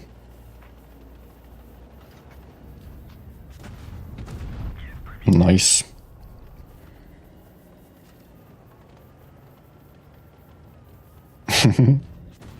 Give me those HEs.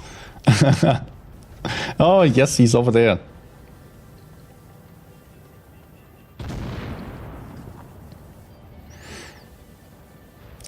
Maybe I can still have some shots. Come on, speed boost. It's back just at the right time now.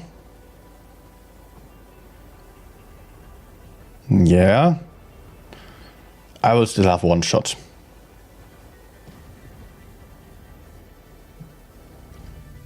Pretty sure of that. Come on, come on, come on. Don't shield. Yes. Nice. Ah, TD Hori. Yes, for sure. Hori is amazing right now.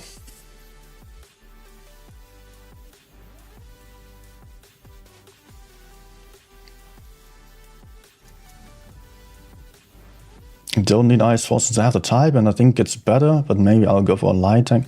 The type is a different playstyle though. I mean, type is relatively slow and kind of boring to me. Ice Force is a lot faster. But yeah, it's still pretty similar. So maybe something else would do better there. But before you're going for a light tank, if the E50M is not working out, just pick CS63. It's a bit more reliable then. Of course, you can also go for T100 light tank that I played earlier. What else can I go for? M60 was requested earlier, although the person's probably not here anymore.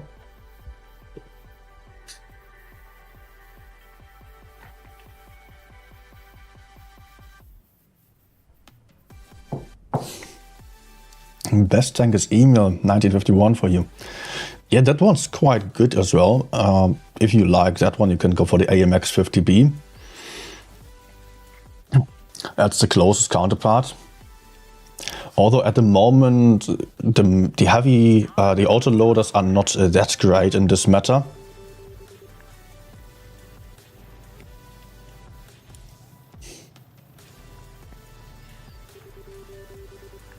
But 50B is still playable. Project Murat, good to grind. I think it's okay as long as you don't mind some slow gameplay. Uh-oh. Can I hide here? Oh, he doesn't even care about me. The thing is about Murat, it has really bad DPM. I think, to me personally, it's a bad tank. For average players, it might be good, actually. Doesn't make sense. But hey, hear me out. Actually, it does make sense. Ooh. The thing is, I need DPM if I want a great game, because I want to put out a lot of damage. I know exactly where to go. But if you are not on like a really high level yet and you don't care about the DPM, and it's more about out-trading enemies to the front, meaning to put out more damage than the enemies. And therefore, something with a decent alpha damage, a decent armor, is most likely going to benefit you.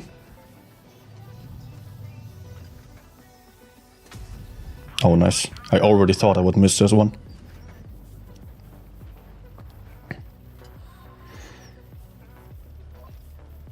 Okay, only 3 TDs left. Where are they? Ah, there we go. Also, they still have an FE45. Yes. Hopefully no Spore Liner.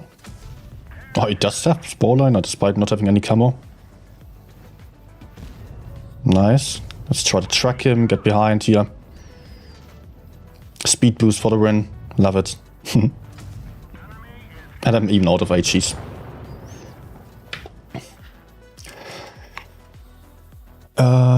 Josh playing in BPS, yes. I'm Berry Killer as well. Can you play Object 260? Yes. Sure. Happy to play this one especially. That is. Sivan saying, learned a lot from you in the past. Also from all the map analyses. Ah, that's great to hear. Which map do you want to see next? I'm thinking about Port Bay maybe, because I really don't like this map. It's still playable, but it also deserves a map guide for sure. Sap asking, is Rammer still good to use? I feel like it is not worth it to use it after the nerf.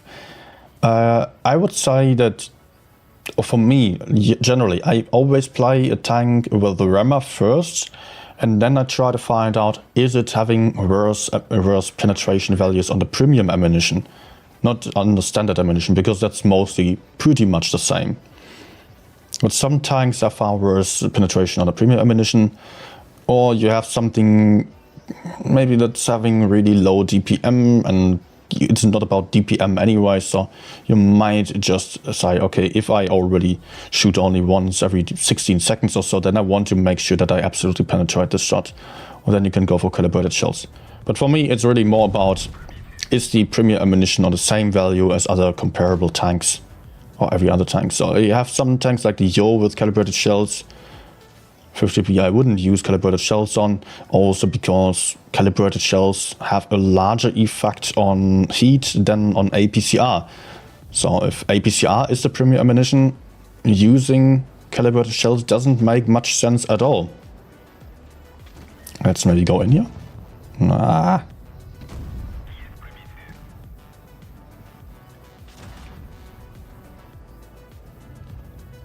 Track maybe? No, fail. What about those guys there? Why are they not fighting?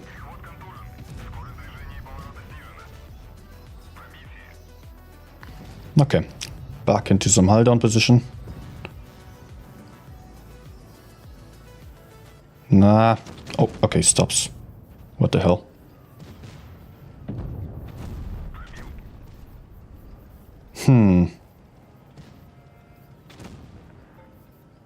Not really a fan of this situation. T57 is about to die. He's doing a bad job there. Oh, come on. But I need to run from those guys and get closer to the other TDs that are about to help out, hopefully. T57 just died, unfortunately.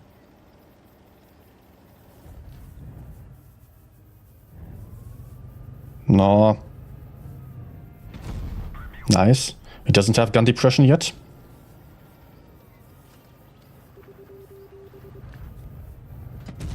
Nice. That's not good. Let's try to just truck him again. Oh no, fire. No, man. Yeah, 50B. Okay, that should manage to run away, but...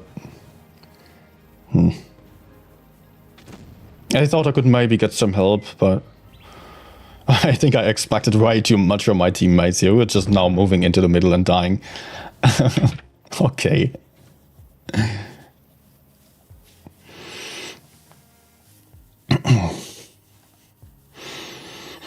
Actually, 260 I play with calibrated shells because I am having a tank that doesn't have a lot of gun depression, and I don't play for hills all that often, so I don't know. I just feel like having premier ammunition on a higher value makes sense here to be able to pin some E100 turret reliably. But almost all tanks I play with the rammer. But honestly, just pick whatever you prefer. There might be some people just trying to sell you the truth of one being much better than the other. No, that's not the case. Do whatever suits you best. Very few tanks is like a definite choice that's much better on one or the other there. Calibrated shells versus rammer. But it depends a lot on the level you are on. So, wait, what was I about to play? Murat was being talked about earlier.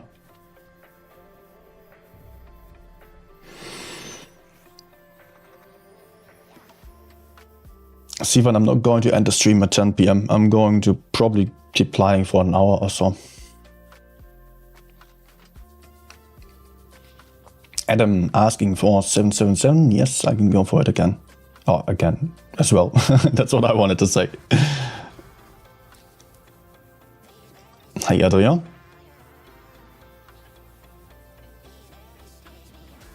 Yeah, 260 is a fun tank. Has very good mobility. Troll armor, but really don't trust on the armor. It's not reliable at all. Okay, I cannot play for the medium side.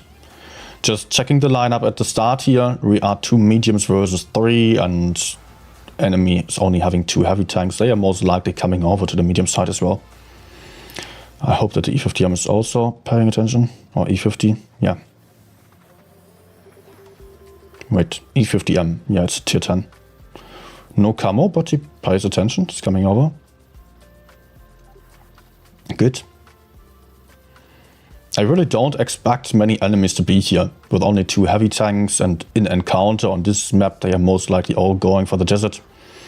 But maybe we can still get a bit more aggressive and find some campers over here. Ah, we already lost the E50M.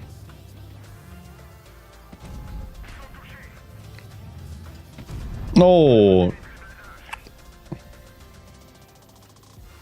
Okay. Problem is that people mostly don't know how to play this side here. And just move into the houses and get shot then from the desert. Oh, hello. Oh no, he could have been dead twice already. Ah. Unfortunate. Let's maybe try to get back.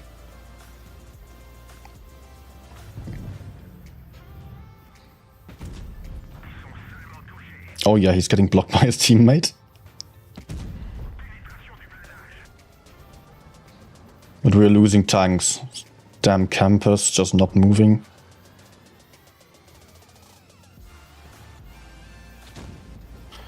I think we need to do something. The enemies are coming with everything from the left side. Maybe we can just quickly kill the VK over here.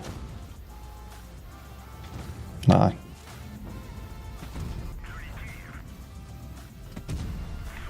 Not really. Okay. Oh. Yeah, let's move away a little bit.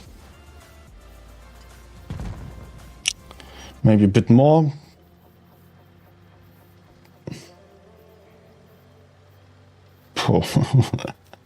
We're all still quite healthy, but I don't know if there's any chance.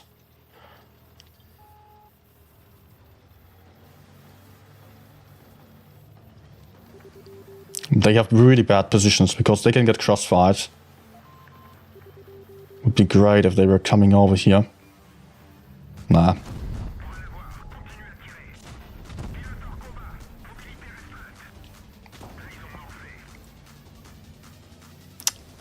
Oh, nice.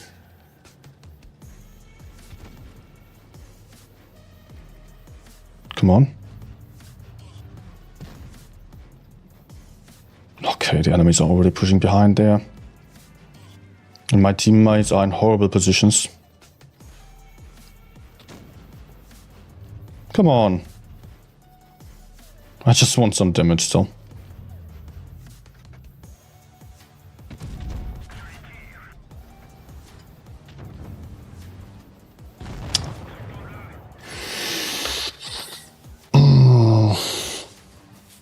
I will just turn off encounter, honestly. In Supremacy we would have a chance even on the worst side. But like this, nope.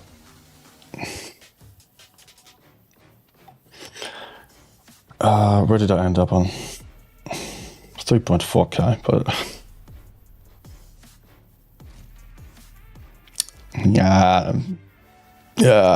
let's not look at it. What else was requested? Object.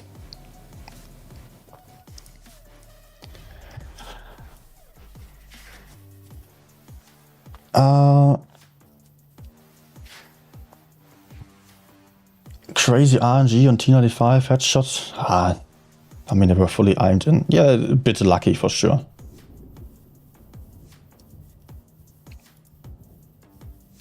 But honestly, I aimed well and he was not too far away.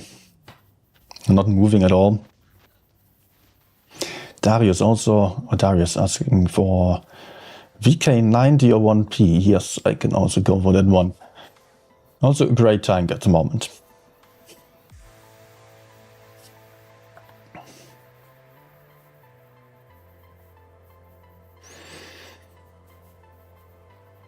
Turning off encounter only because of mines alone. Yeah, of course, that's also a fair point. By the way, if you are struggling with mines, I recently released a map guide about that map that may help you. It's not unplayable. But mostly I turn off encounter because it's just too annoying to me if you are having a team going for the heavy side and there you're just not having any advantage.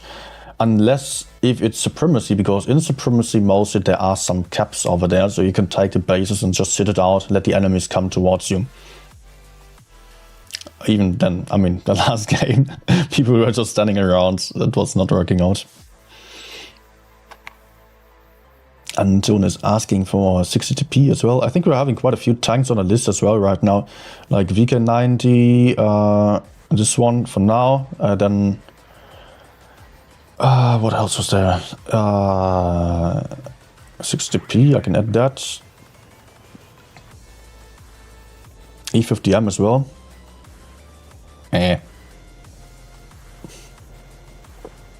Will I go mid side or middle? I think I will go mid side.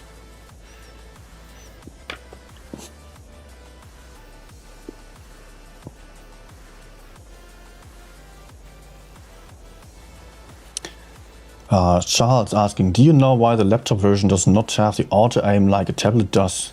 I can see the advantage. The other thing, Blitz will change it and put it up on a laptop version. I don't think so. I don't know exactly the reason for it to be that way.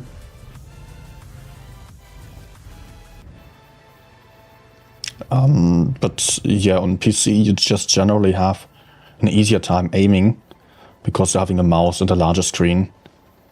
On touch you're struggling more, so you need a bit of assistance with that. You cannot have such sensitivity settings as on PC on touch.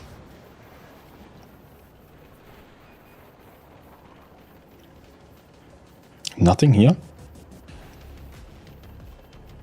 Might be that the enemies are going full YOLO on the heavy side. I could do two things right now. Either I push deeper down into the enemy spawn, or I get to the middle where I can support the C side better. But I think I want to make sure that there is no one here. There might be something on the hill still. Let's actually climb the hill. Because I don't know if I commit to the left side of the hill here, then I might be stuck. Let's just try to shoot this Yoda. I'm kind of doing what I would usually rather do with a medium tank. But like this I can spot some campers. Oh.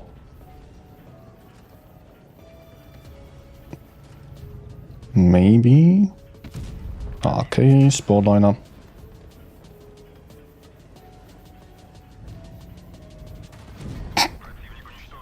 Nice peek. Okay. So there was a TD right behind him, but it looks like the enemies are struggling to push forward, so I can just farm this AFK guy. Okay, TD just shot.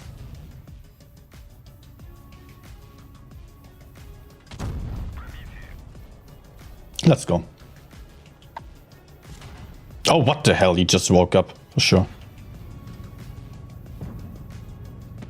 No.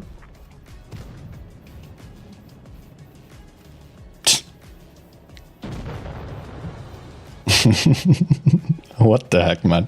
Perfect time. I was just even looking at the chat for a second. Thought I would just go in, HE this guy, and move on to the TTs. Suddenly he's rushing at me.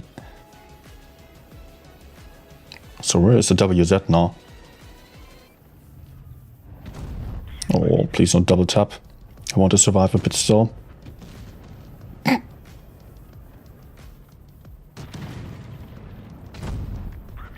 And he's just standing there, not moving at all. Don't move. Surely no one's going to shoot him. What the heck?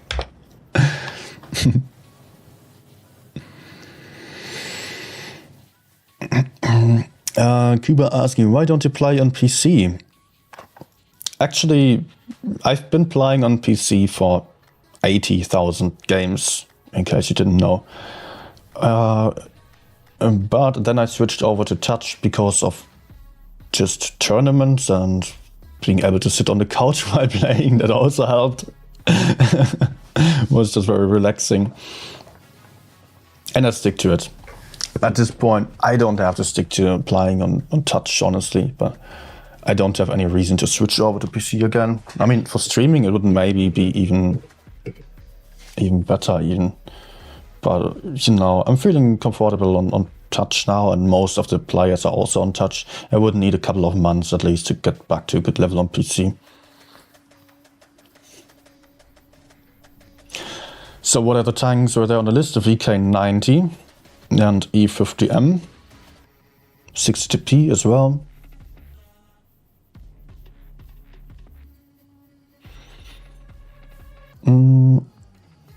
Daniel saying, you play incredible. Thank you. Any chance you can play 113? That is my favorite heavy to use in tier 10. Great DPM, great for side scraping, as well as decent turret armor. Yes, I can go for it. Thanks.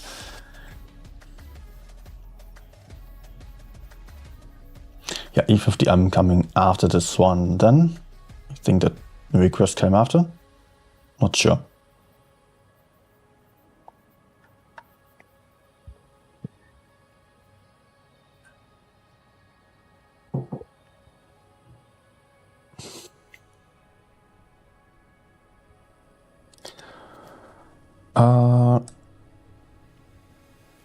Okay.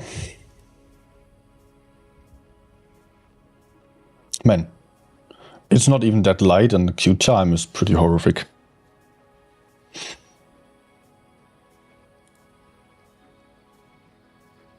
Maybe turn on encounter again. Or I could do something else. I could also just turn off same control mode. Let's see if that helps. Then I can keep playing Supremacy.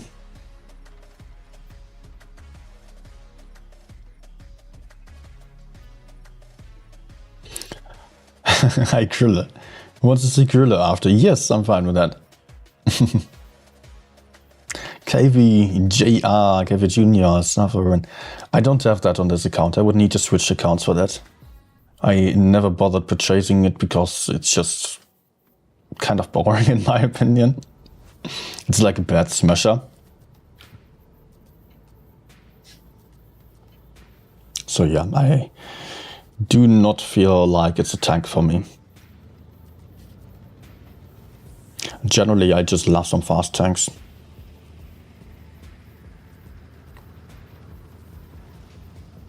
Okay, what's the team doing?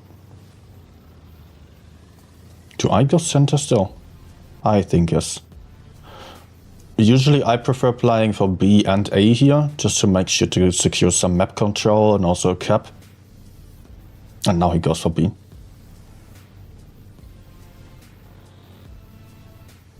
I think he has no clue what he's doing.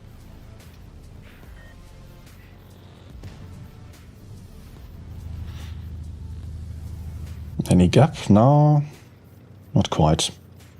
Okay. So if the enemies are all on that right side, I need to switch over. I need to get a right here. No.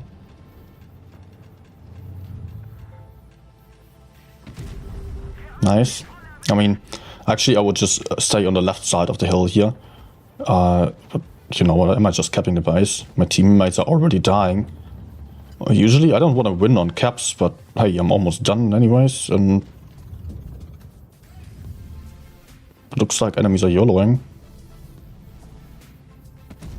Might be helpful.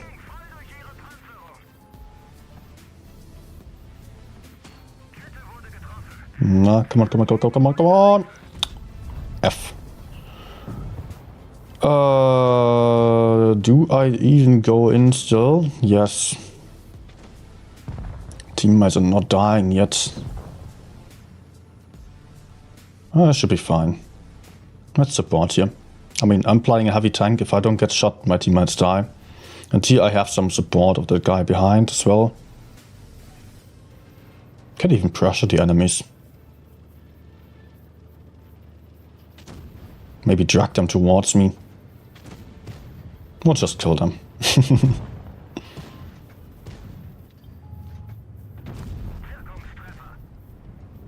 Okay, we are ruining this without my help. Gotcha.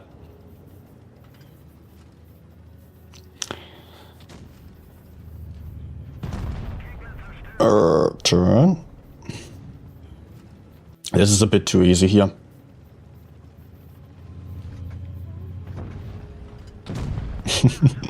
Okay, cleaning up.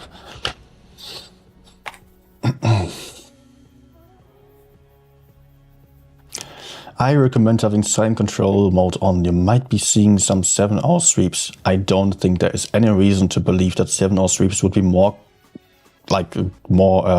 frequent in PC games than in touch games. Why would they? Give me a good reason for that. I think PC players are probably better than touch players. But also I don't have any reason to really know about that for sure. And I don't think there is really any big difference. Maybe PC players are a bit better on the aiming because more people are used to aiming on it with a mouse, because people are used to using a PC where you aim for buttons in the first place, like if you are using a website and you can aim kind of. While touch aiming is something that's not too familiar with people who are not familiar with gaming. And also PC players, they sit down for a gaming session a bit more than you would do if you're having a phone in your hands and they might be playing on the go or so. So that would be my reason to believe that PC players might be better, but I don't think there is really a significant difference. Okay, what was requested there? E50M, 60TP as well. And then Grille. PC players like the YOLO. Funny that you say that, because I experienced it to be the exact opposite.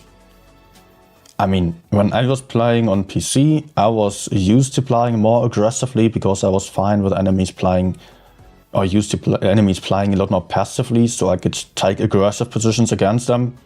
But then I switched over to touch and I had to adjust my positions because it didn't work out anymore. Maybe it was also because I was lacking the overview that I had on PC and was simply worse myself. But I personally felt like touch players are more prone to YOLOing than PC players. Okay, team is going left. I will also join him over there.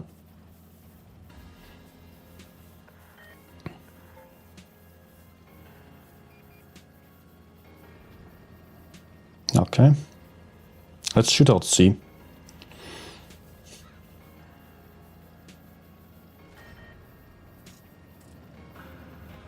Ah. Oh man, TP. What the hell are you doing? Ah, come on. These guys.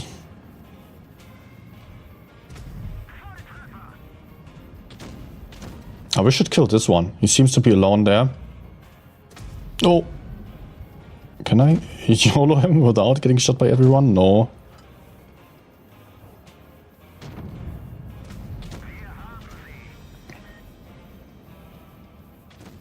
Okay, let's cross over. Nice. Come on. No, low roll. Oh, actually, not. It was a high roll, but not high enough, unfortunately. Crap.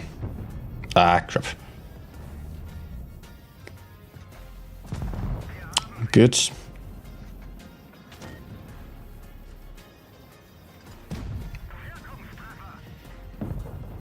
It's still close.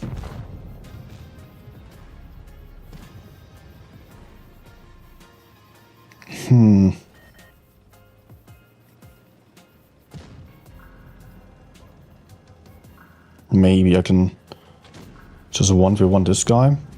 Oh no.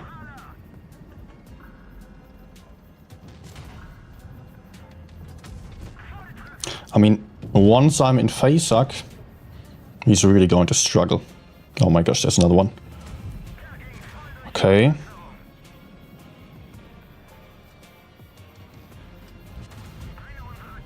That's not great here. Yeah.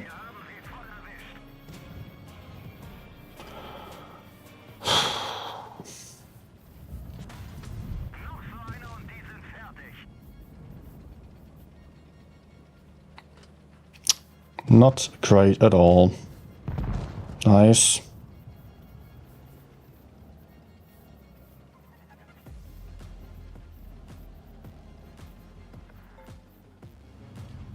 Ah. Oh shit, I'm missing my opportunity. Okay, he's coming for me, I'm dead. Unless I can IG him. No! TP, why are you just flanking around the entire map still? Ah. PC auto-aim is better, Simon says. I can really not agree with that, honestly. I feel PC auto-aim is completely useless. There are very rare situations where PC auto-aim is actually helpful. Like only when you are circling an enemy and you are on a medium tank, then you can just focus on looking around you and trust your auto-aim. Like if you circle a very weakly armored tank only, because you can then trust on it to penetrate like an AMX 50B. But you cannot trust on it to penetrate every tank from the side. Because it's just stuck to the middle, which is mostly not that helpful.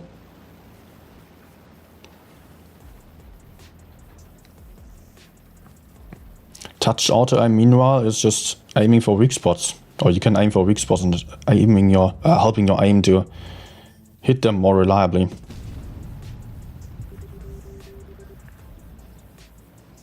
I've got no idea if there's anyone. At least I did not get spotted.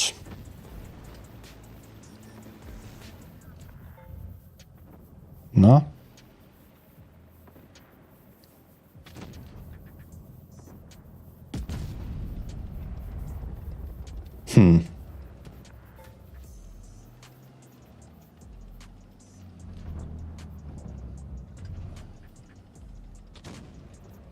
what? I think I hit someone over there, but now I'm moving into the open and getting spotted for sure. That was not good here. Let's see if we can kill the spawn, yeah? No, is he coming? Come out.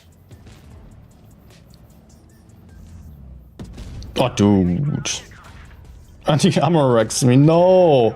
Armor wreck dead. Oh, just broken for 70 seconds.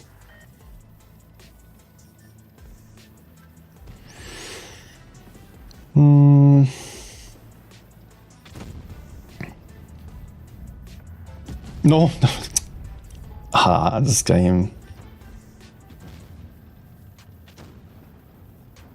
Not doing a great job here, and then also being unlucky.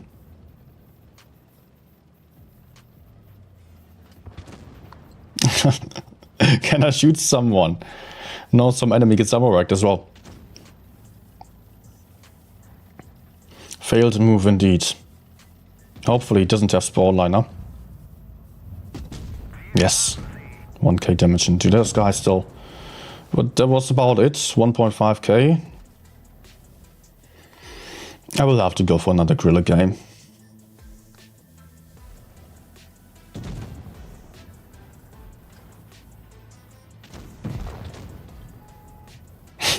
And hey, guess what? I can repair my armor rack again.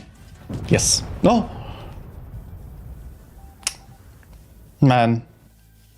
Alright, let's try again. Server, I play on EU server. But honestly, don't really care much about that.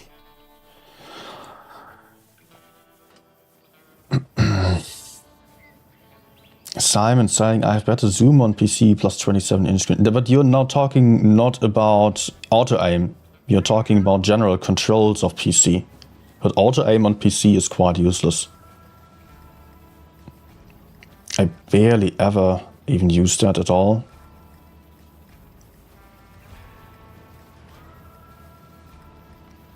Yeah, you're just comparing PC versus touch. By the way, I've already scripted an entire video about PC versus touch, what's better. And that's going to be released soon.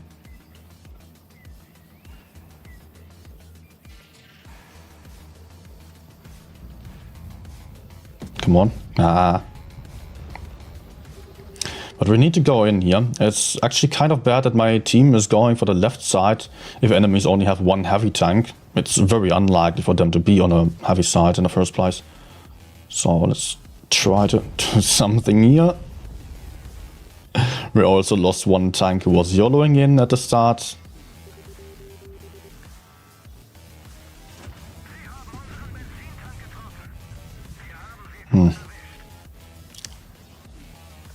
Not that great, to be honest.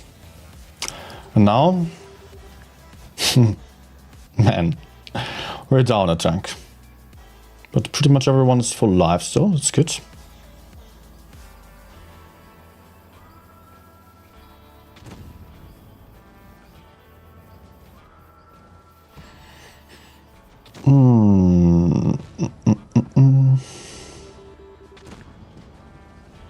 I'm a bit afraid of getting more aggressive. Maybe enemies are pushing VZ. Let's move. Yeah, they are pushing him, that's good for me.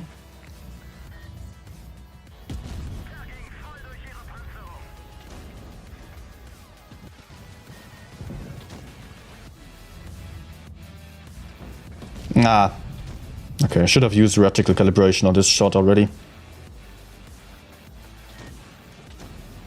And I guess FV is reloading.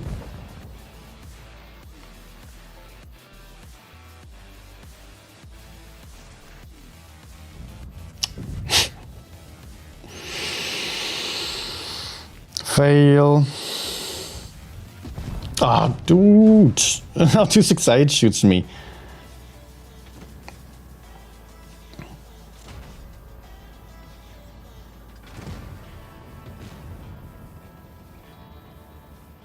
I'm so dead here.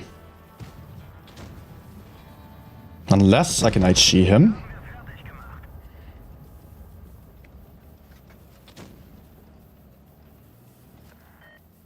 Let's try. Ah, no. Too late.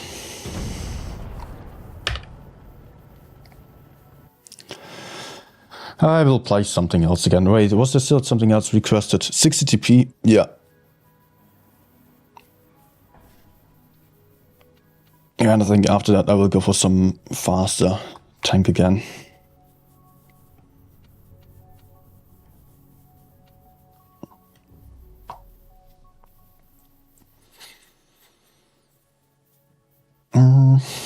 What happened with this gun? Yeah, I don't know. I was just unlucky here. I was just not in the best situations, not aiming properly either. Hori as well, okay.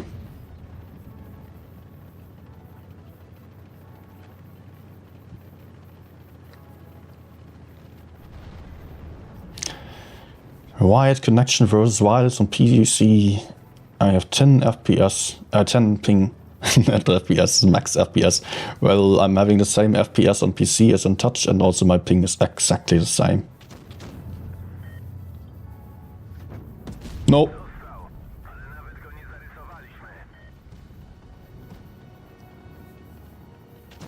But I'm pretty sure I'm going to have some more shots there.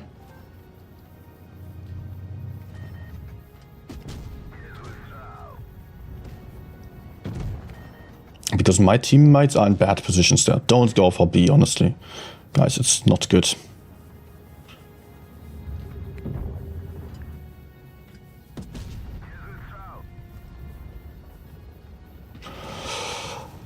I need to run away.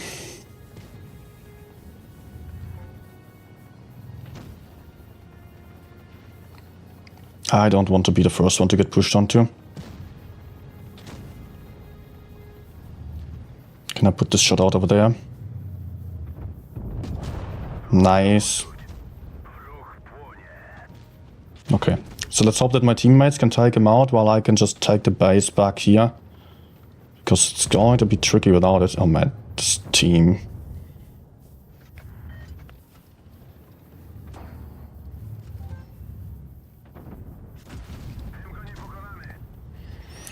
Team, how about you stay alive?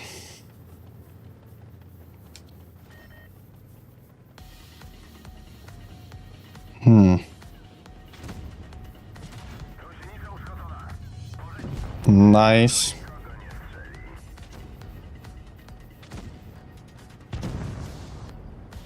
But I guess I'm the next one.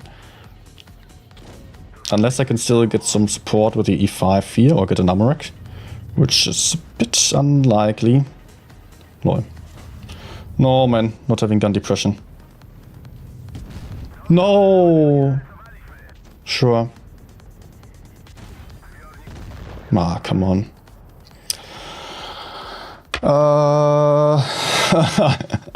Guys, I cannot do tank requests right now. I'm getting to have a bad mood because it's just not working out. I need to play something else. Another slow tanks. And TTs as well.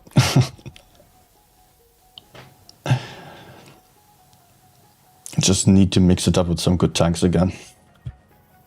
I mean, not that 60 TP would be horrible, but if the team just dies and you just cannot get aggressive yourself, then you have a problem.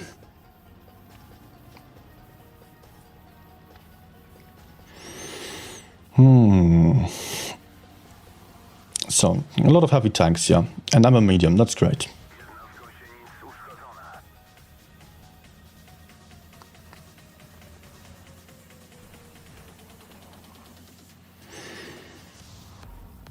We're having a disadvantage on the heavy side, by the way, but I think that's going to be fine.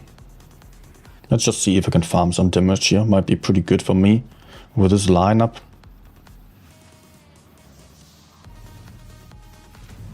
Okay, pens me like this. What? Don't get my sight? I could barely see him.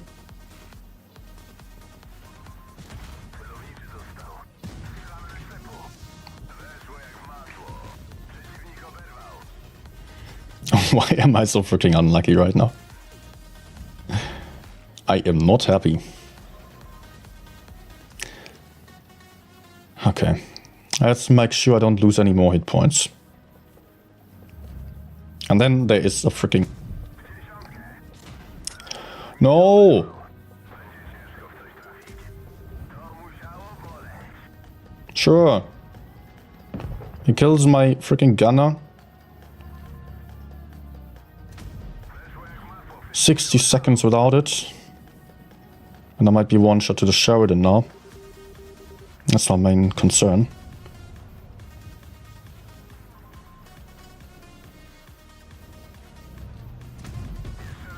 Good.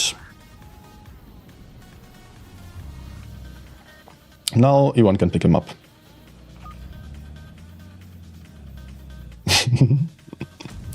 Oh, come on.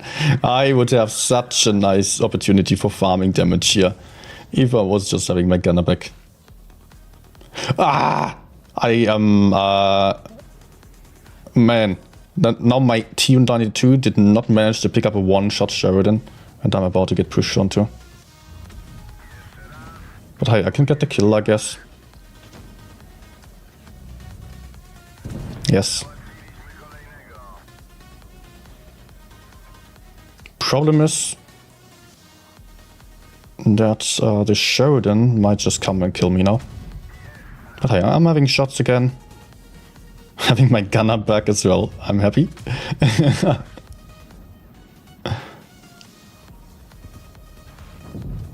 Alright. So where is he?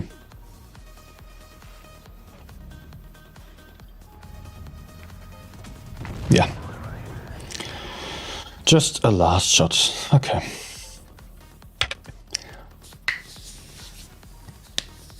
Actually, I think I was still winning. Okay, not the last one, of course, but I think I was still winning. I mean, mouse games. Yeah. What the hell? Just the last few felt so bad, honestly. But I'm still having 3.8k average and 78% win rate today. Huh? How is that? Okay. I played eight of the games before the stream. 8 games on Chieftain with 87% and 3.9k. So I think, yeah, that's just saving it. Saving the win rate at least. But the other games weren't much worse either on the damage then, so I'm actually a bit surprised to see that.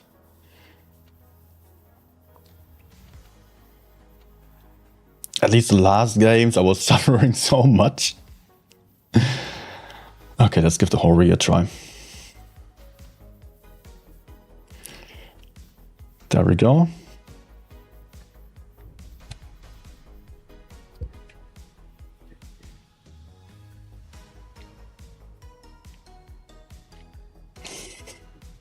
Kuba asking CS or Leo. I personally prefer the CS because the Leo is so unreliable when it comes to the armor. And you have that horrible gun depression over the rear, so whenever you're running you cannot shoot. It's great for farming, but CS is much better for circling and stuff.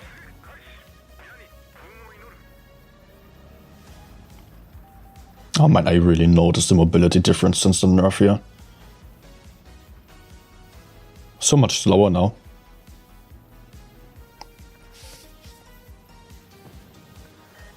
Although some other characteristics got buffed.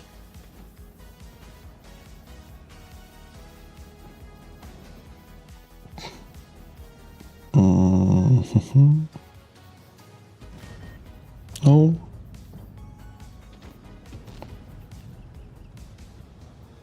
Come on. Yes. I will just go in now. Shouldn't be much of a problem, Sheridan just going to die right in front of us. Okay. Yeah, enemies. That was too aggressive.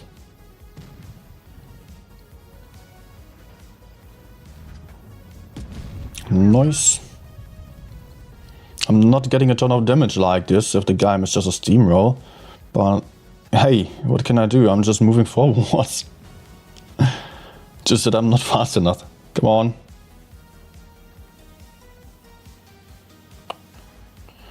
Oh, Los. Go, go, go.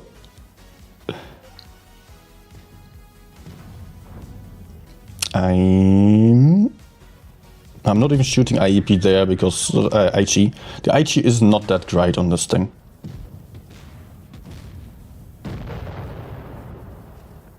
Wow.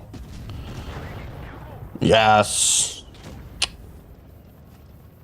Game is way too fast here. And I'm too slow.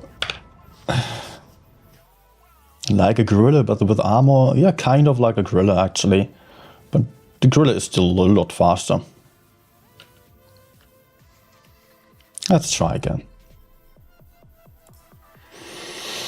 That was too easy.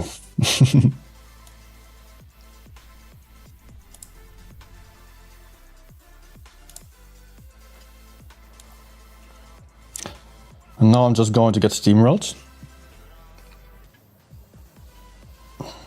And too many mediums on the lineups. I am not a fan of this. I want some heavy lineups, slow games, farming damage.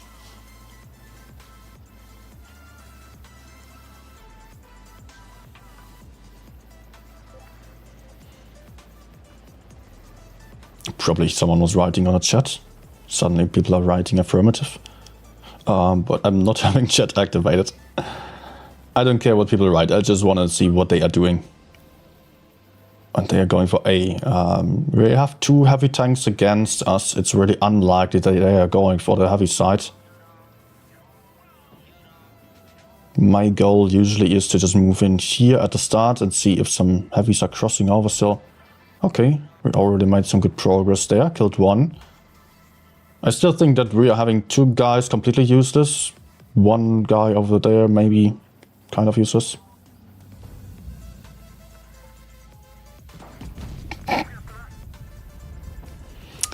Yeah, STB. You're facing a Hori.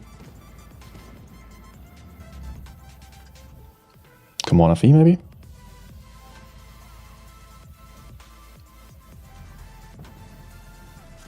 Ah, no.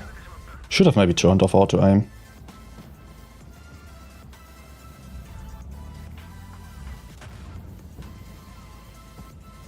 Nice.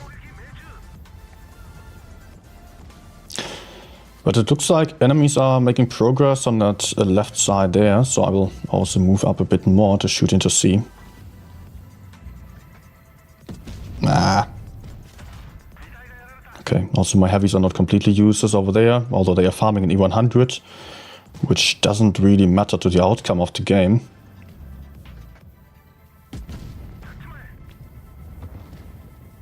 Yeah, okay, we're just winning here. The enemies are failing to push forwards. They had like 3 tanks more over here, still they did not manage to win this side.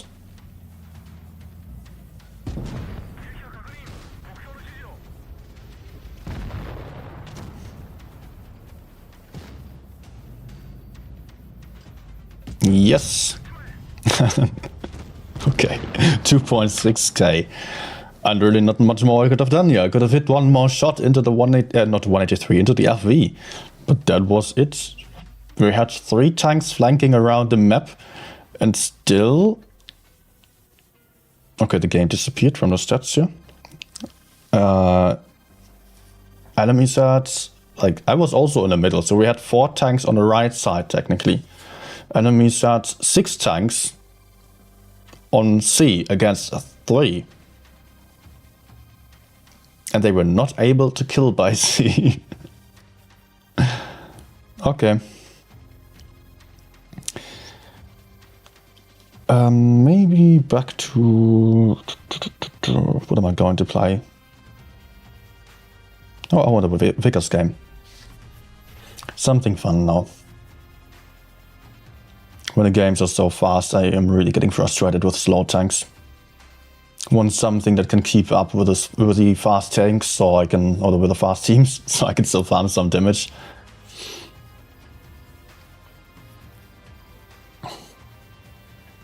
Although, of course, just having had these fast games doesn't mean that the next ones are also going to be just as fast.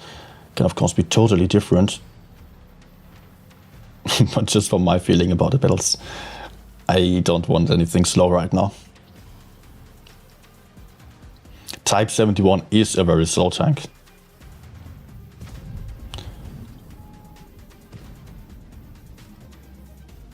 Okay.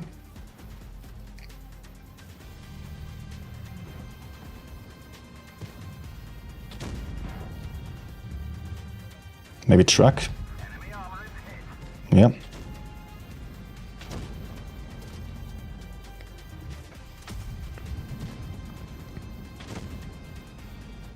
Just look at this. 4 enemies are right in front of me. The others? Not AFK, okay. But not doing something weird, YOLO move through the middle. Oh, there's 200 to the right side. Let's just focus him. Good.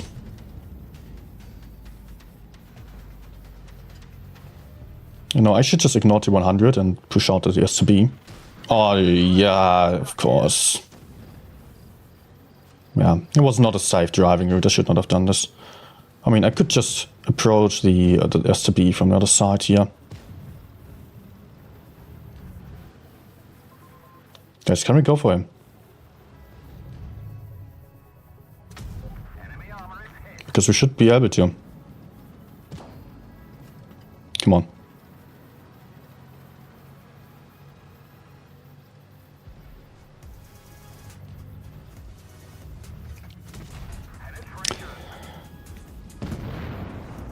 Good.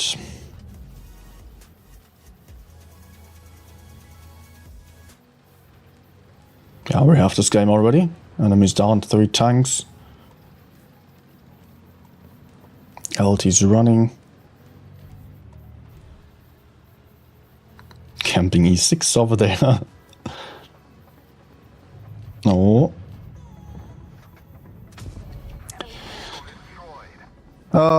Again, such an easy game.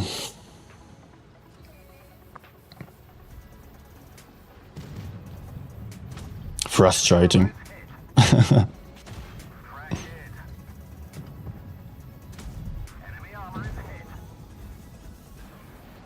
Nah. Okay. 7-0.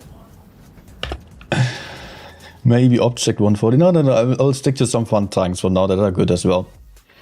140 cannot die aggressively either. See, the streams are starting now. I told you. I don't think this is proof for your point, honestly, because it's also late in the evening. And honestly, like, you can just feel like you're having fast games, and if you think you're having fast games, you're going to look out for some fast games and are going to seek some proof for it. I mean, that's what's generally called confirmation bias. And even if it's 50 games that prove your point or so, it cannot really be trusted, in my opinion. It can only be merely a gut feeling.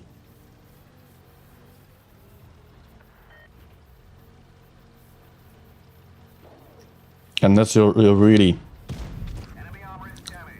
test it and just track it.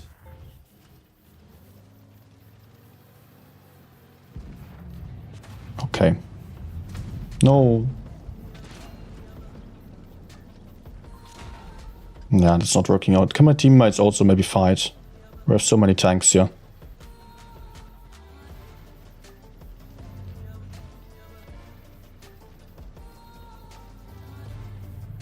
Nah.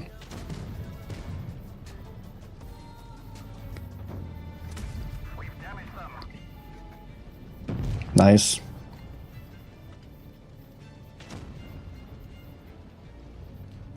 Good. Kind of lucky that this guy didn't shoot me yet. Pretty sure that he had some eyes on me. And also could be shooting me earlier. Come on. No? Ah. Come out. No, it's not going to.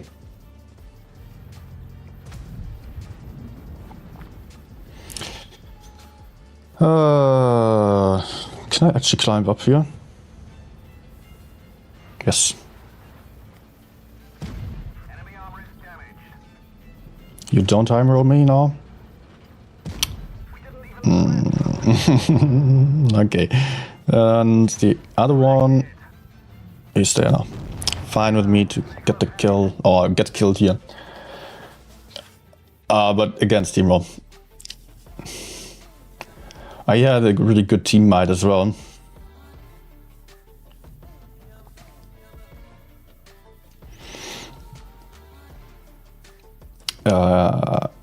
Yep, there he is. Detonator, hi. Was watching football back again. That's fine, but why not esports? It's so much better. Hey, Wandering Swallows as well.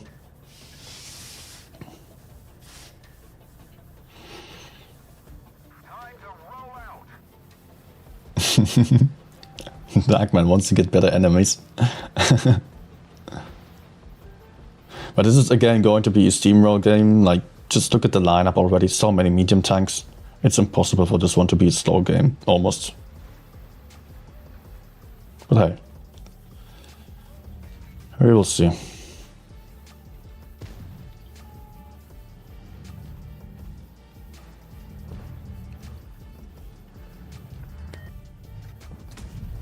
Oh, nice. T-54 actually playing way too aggressively there. Okay, maybe an AP would have killed him already.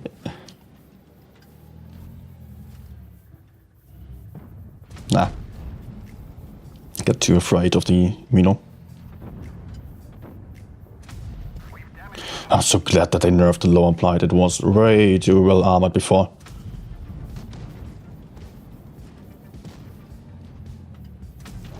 Okay. Guess I can also be a bit lucky.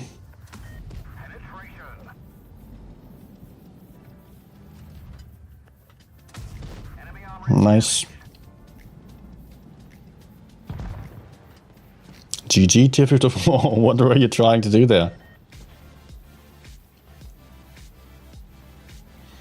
Skoda is also isolating himself really badly. -2. Actually, it is a slow game. No, don't go forwards. Holy moly! From Darkman, BC Burask PLS. Oh, okay. Thank you. Burask, yes, I can go for it. Nice. But it would be even nicer if my teammates didn't just keep dying here. Can I get some support with this guy? I already got the shot in. T-62, come on, please help me. Oh no, next one's also YOLOing.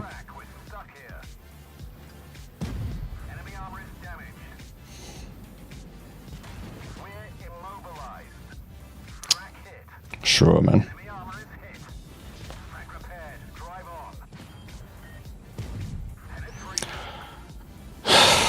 T-62A. Why are you not helping me?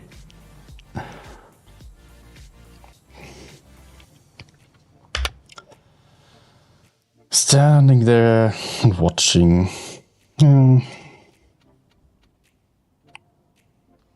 Yeah, here I was on the other side, although that was not a super fast game, but team was just falling apart. I'm not getting it entscheiden at all. It's either over too quickly or just no chance of the team.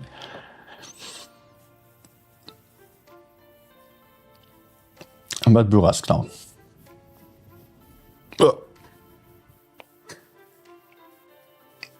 Cat meme is always refreshing, yes.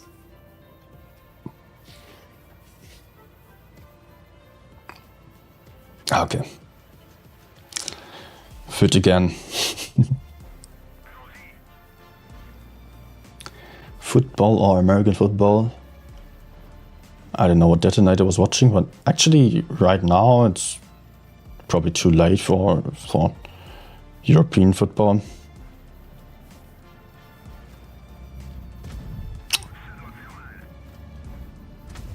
Okay. Also, ping was not that great here.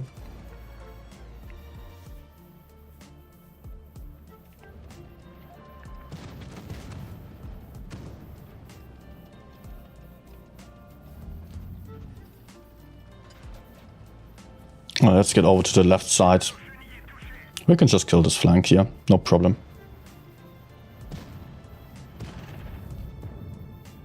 Okay, no!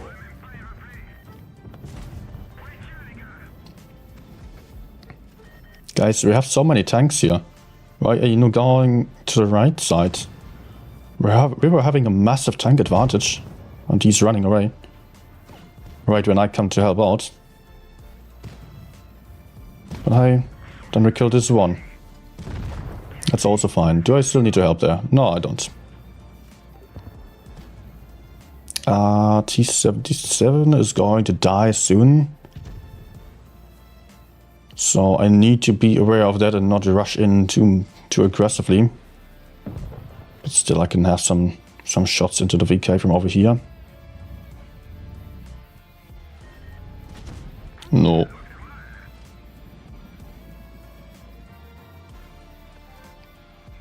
Let's reload. Hazard, I don't know why you are just doing this, but okay, let's cap the base then.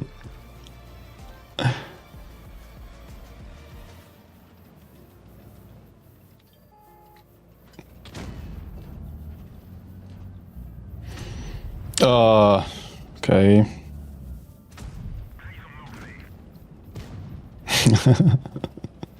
That's not a surprise that he is bouncing. And he's probably, yeah, he's running away.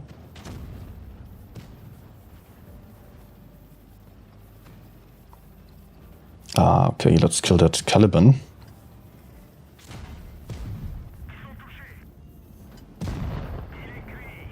And make sure that I'm safe for reloading. And I can just go back in then. Hazard, you hopefully take the shot.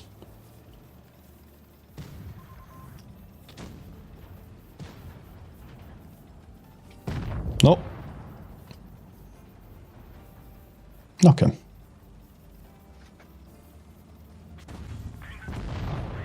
Gotcha.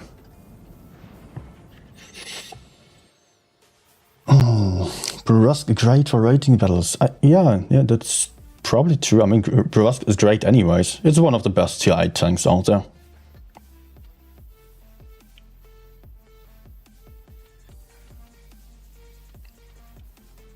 Okay. Why do people hate APCR? Has anyone said that they hate APCR here? I think APCR definitely is better than Heat as premium ammunition as long as the penetration is enough, which usually is the case. So APCR has no issue with penetrating like space armor, tracks, etc. So you're having effectively more weak spots to penetrate.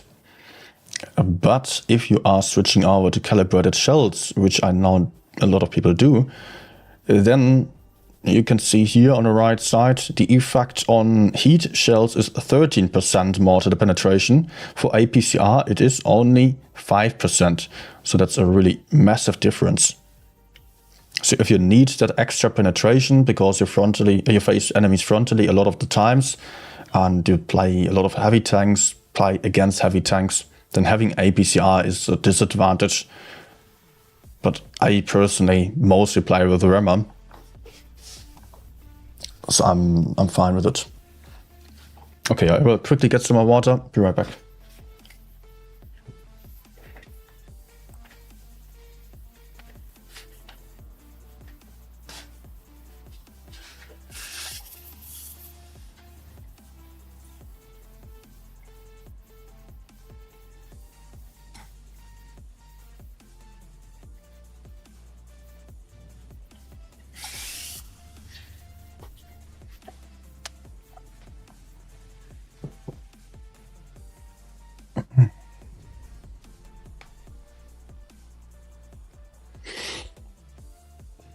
Okay, let's try 140. Also, a Russian fella, how he called Kakun, asking when's the end. I don't know. Probably not too long anymore. I mean, I'm not going to stream for too long anymore because I'm quite tired today. And I already felt like on the second game that I was commenting, I was just lacking a bit of overview, was not doing too great there.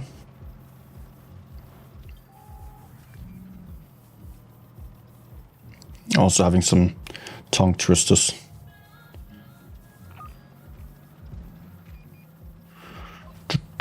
Can we go in here?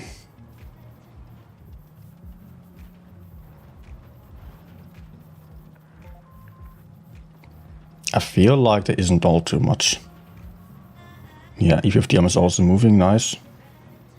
Okay. Oh. Oh man, I'm lucky as hell. Hori missing, Sheridan as well, the big guns. He's YOLOing me. What does he expect from that? Good job, I guess. Bit of a ram and I can kill him.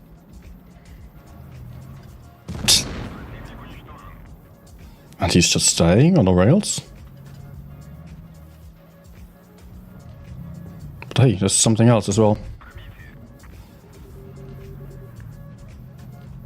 Nah. Ah. At least a penetration. Not bad low roll.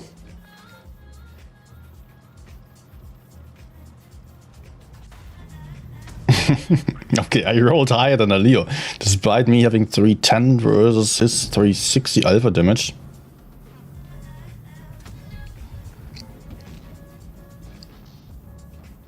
My medium is moving to the heavies for whatever reason. I mean, we were just winning the mid flank, could just go behind the enemies, have a really good time here. And he's giving up our advantage. And now dying there as well. Let's try killing the Leo. He's also aggressive now.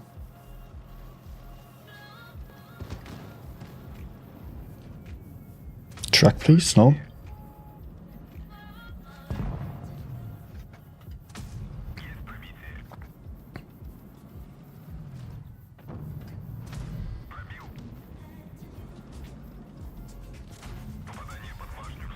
Nah. Okay, now I'm a one shot to the Yak as well. Let's actually run away. I don't want to throw this game away. Also, Gorilla is still super passive.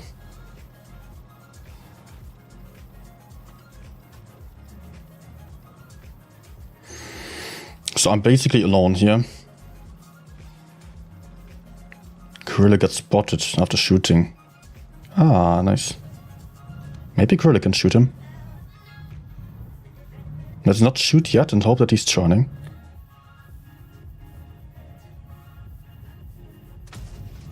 Nah. Come on. Nice. Oh no. Oh my gosh. Of course, on the first shot I did not get spotted, but on the second shot I did. Gorilla, you've got a one-shot E100 to your front. Can you kill him still? Okay, Leo will have me spotted. Let's get a bit closer. Okay, E100 in B. What I wanted to do is get closer to the Gorilla to spot for him. Oh no.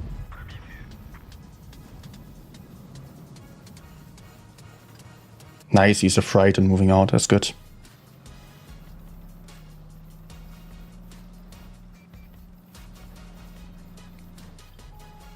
Gorilla, can you maybe... Nice.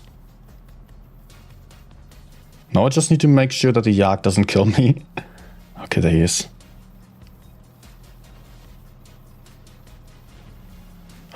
It's looking towards me. Oof. Yeah, I'm coming. B. Sure. Why would I take base B now?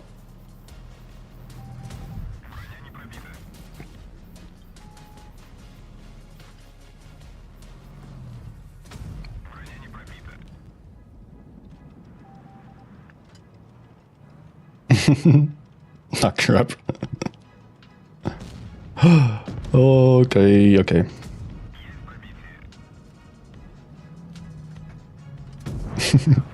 Nice. Might be a mastery, actually.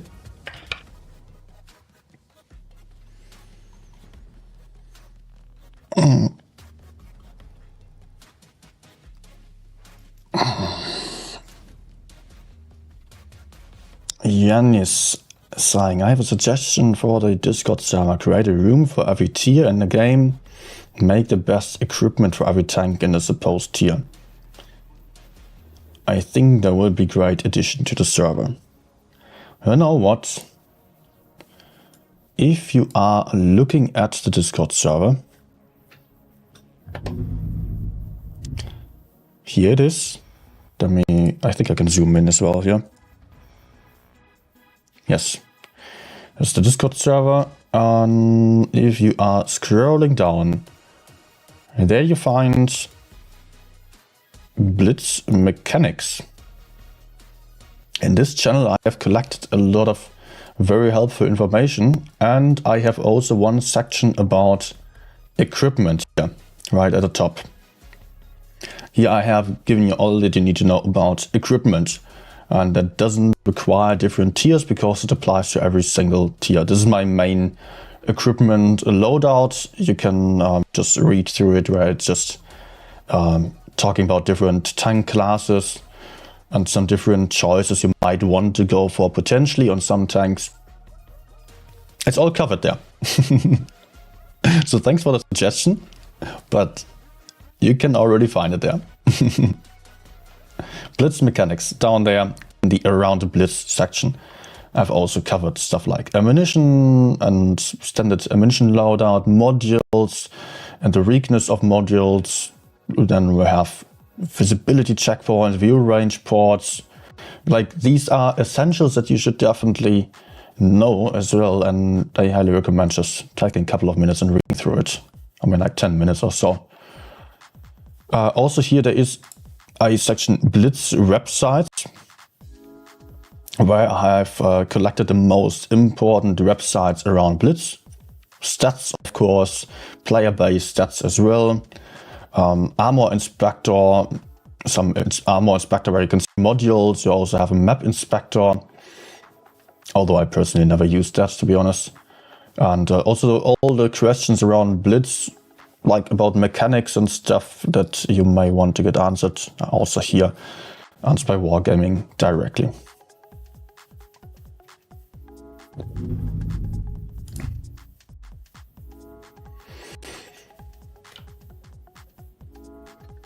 Bogdan, probably Bogdan. I have dropped Progetto, I think, from the crate. Ah, he's dropped Progetto from the fan crates. Nice. But please, if you are able to, please speak English here, because I need to translate with a bot and most others don't understand any Russian. Говорите по-английски, пожалуйста. The only Russian I can speak.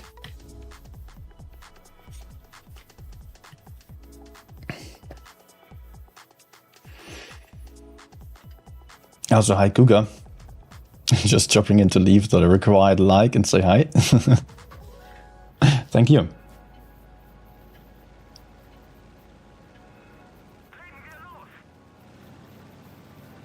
Nope. Okay. Batchet already spotting the middle. Do I go? I wanted to go for the heavy side, but I think I will just start super passively here. Try some blind shots. Probably there is someone spotting. And then I'm going to relocate. Okay, both the mediums are on the hill already. I don't want to face them frontally, so let's see if my E100s might be going for A and I can support on A. But I need a bit of information. Kran spotted there. Nothing spotted on A. Let's go for A then. Ah, there is an E4. And I have not hit any other shots so far. Amazing. Okay, enemies are all on the right side as it seems, so I can just move up on A here. Nah, okay, it's not pushing through. Let's try to see if there's anyone over here. Nothing. It looks like enemies are getting aggressive there. Maybe I can or should support from here. But big problem is if you are staying in this position for too long, because you're not really able to focus fire and use your DPM too well.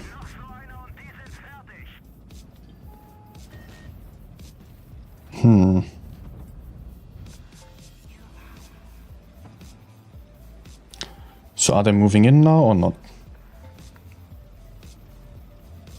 E4 also moving forwards.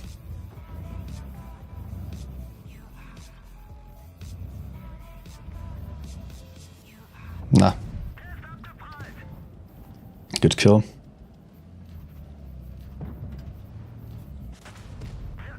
There's some free shots onto the VK. Oh, shit. Okay, took one there. That was not great, but better than the shot from E4. Okay, we have a tank advantage. We have caps as well. No, he shot. Nah. Okay, I'm actually going to move.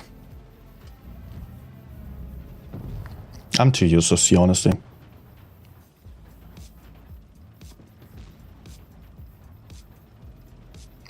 And we're already winning the game.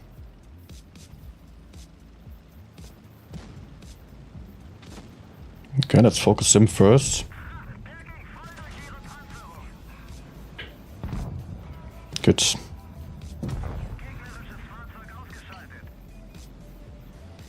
Minotauro and VK90 still. I cannot really push in there, to be honest, but I will have to try to do something. Ah, nice VK. Got aggressive.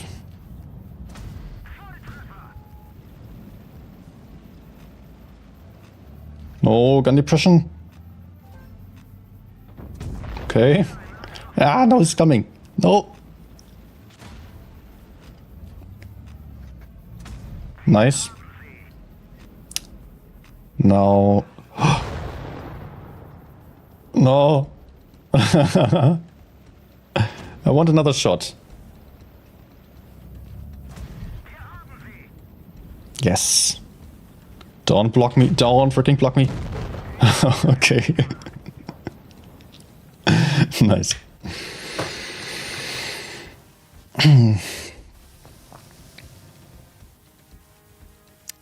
James saying, for someone new to Blitz but used to play a lot of tanks 10 years ago, what medium heavy lines would you recommend playing through right now to have impact while relearning? You know, I gave the suggestion earlier already. I recently did a video about top 10 free tanks to grind this meta, I think it's called. One of my recent videos. Best to just look at that. I've given a couple of suggestions for different tank classes, different levels of players. So, yeah. That will help you, hopefully.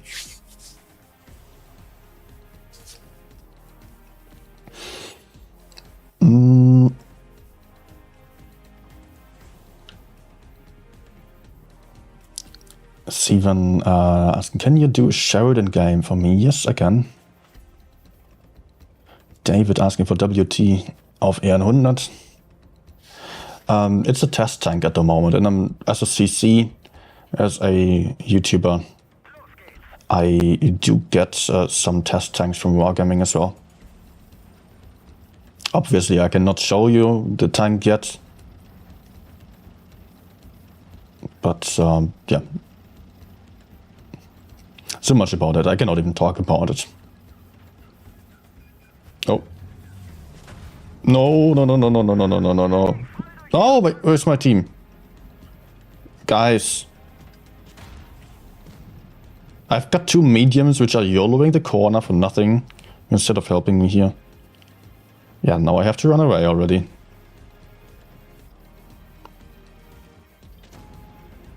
To be honest, maybe not the best idea to play that aggressively there.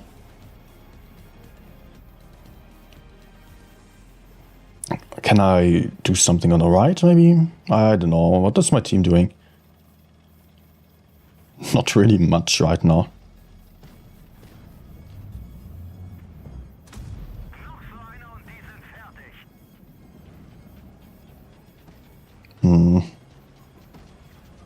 We have a disadvantage on the right side, we have a disadvantage on the left side.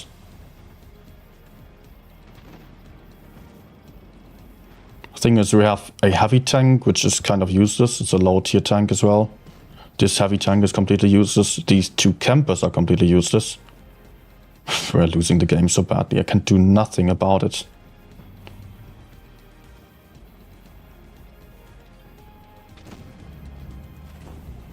Like, he's just going to die. I cannot be fighting T22 hull down. No chance on this game because the team is just doing nothing. And I'm not having the tank to get aggressive anywhere. Yeah, you attack that side, well, maybe you have to fight. But honestly, they have really bad tanks for getting aggressive as well. But maybe they could have given some backup to our heavy tank there. Let's see if I can maybe move up here.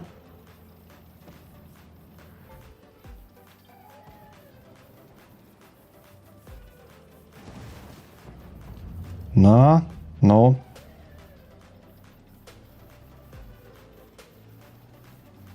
Nah. 520 damage. I thought, okay, now I have to take the shot. I can just maybe YOLO in there.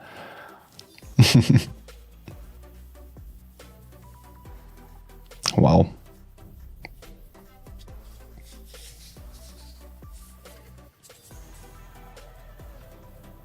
You can also play Shogun that the games are not going faster on PC. I disagree with that.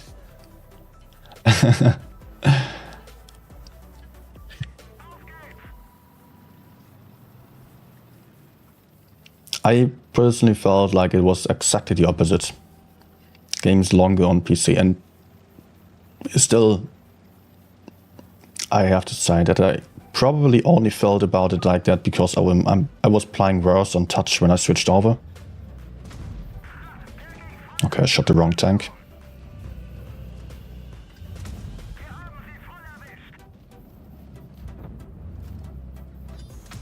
Oh my gosh, is he blind shooting me?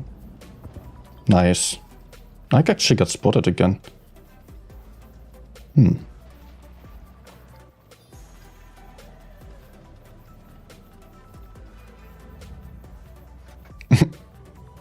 Nice camper.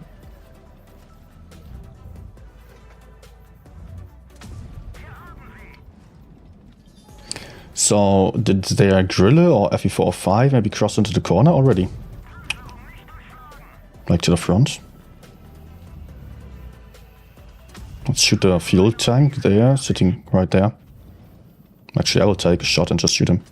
If he hits me, it would have been fine. Just need to get rid of this guy.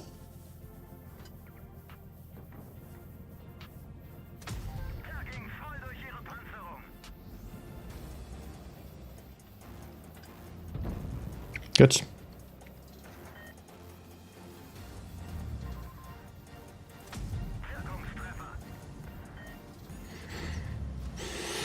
Yeah, enemies are pushing. Nice.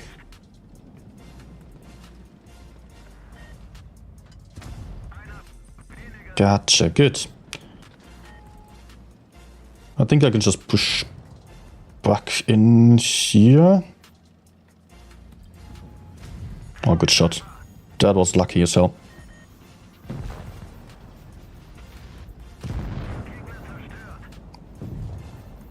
Good. Now they have Caro there, FE4-5 still. I don't know where he is. Probably camping in the rear there. Might also be on C. But hey, the game is won. I guess.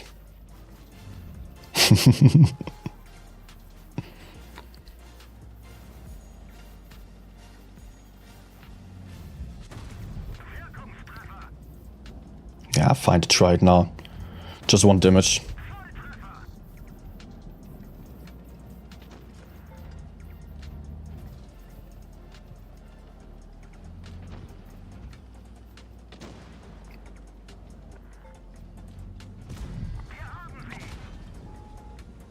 Can I get the kill?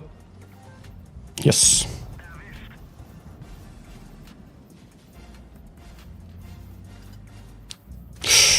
No.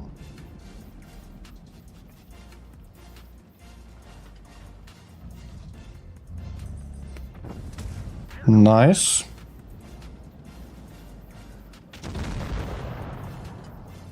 And you will be mine. Nice.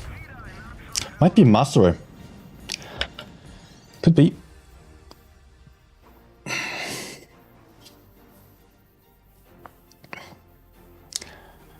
David asking, what's my favorite tank? Oh, at the moment, T95 E6 and also T100 light tank.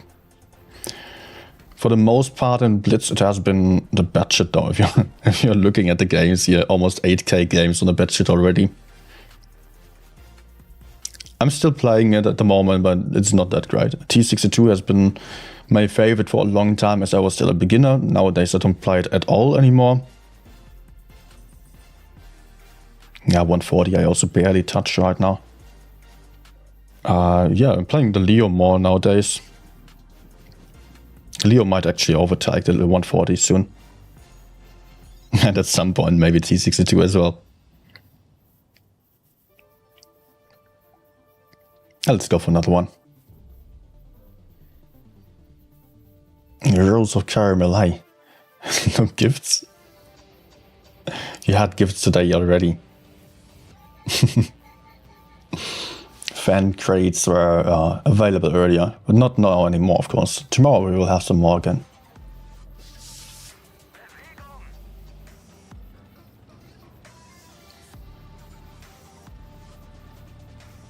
Well, B is faster than a lot of tanks. Yes, that's true. Okay. You were not talking about control modes, okay. Then I have to agree. I also played a bit of World of Tanks PC, but it was just way too boring for me, honestly. Ah, yes, Sheridan. I forgot about that. And Batshit can spot the TDs, maybe? Yes.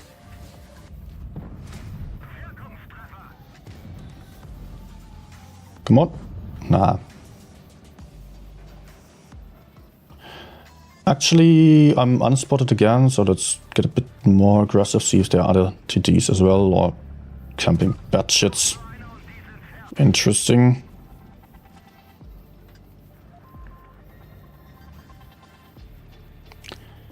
I'm not too happy with the situation right now, I've got to say. A lot of enemies are there to the right in front of me.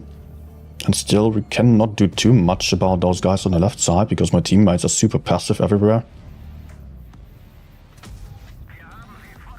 That's something. Oh, nice.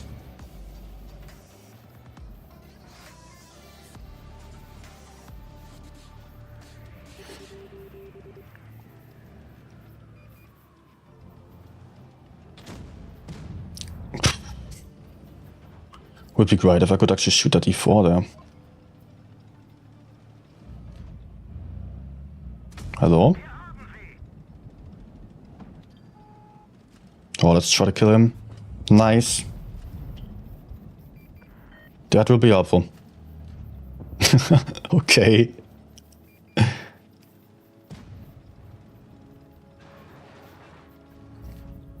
Okay, I can dare to get a bit more aggressive right now. Okay.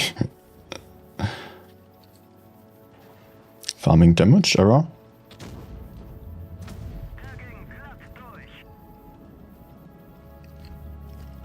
They're still getting something done here.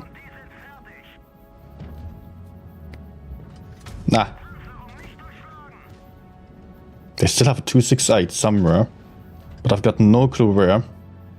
Let's just go in right now.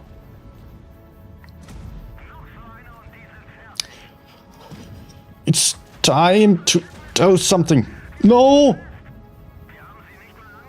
Oh my, no, and he's turning around. Oh my gosh, that track shot just messed me up so badly. I got greedy. Okay. Yep, Sheridan now. To be honest, Sheridan's probably my least favorite light tank that we're having, because it's just kind of, yeah, it's unreliable, but it's still fun to play occasionally.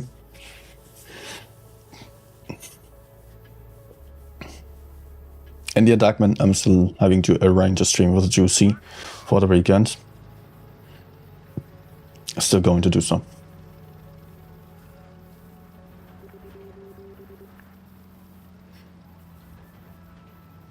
World of Tanks have very good sound effects. More like driving simulator. Yeah, you know, it's not only sound effects, it just looks great, of course. No question there. But yeah, I mean, Blitz has action. If you have the spots available, you can use the information to really go for some pushes. You can move into the enemy spawn even. You could use the entire map. In World of Tanks PC, there are always so many campers that you cannot really move around that much. You can basically go from side to side, but it takes you an eternity to just switch the side of the map.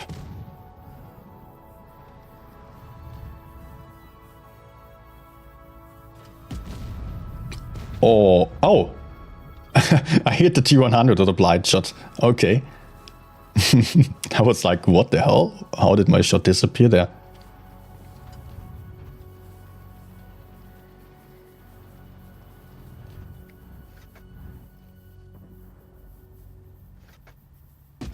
Oh, close. Almost fluffed it. But honestly, I'm not going to keep doing so, because I'm just not really able to shoot into the bush there, not able to spot the bush. So let me go somewhere else where I can reliably get my shots in. Oh, he's moving out there. Nice.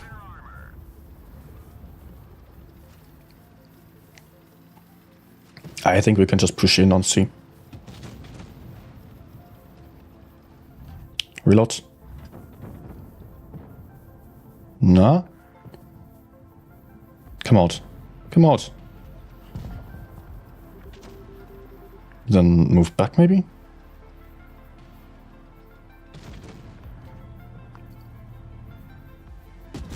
Hello there. Yeah, I think I can just actually ignore the left. It's dying without my help even.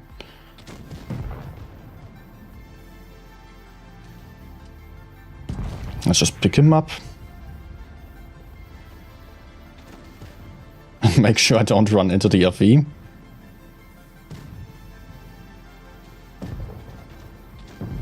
How is this game actually still close?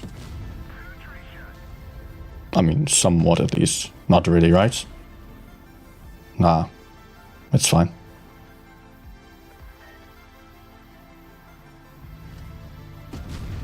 Oh! F. Okay, should be dead.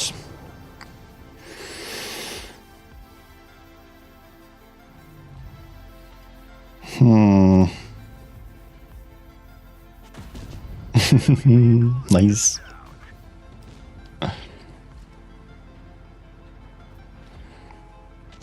Yeah, it's so important with this tank to just have a patient gameplay and aim the shots carefully.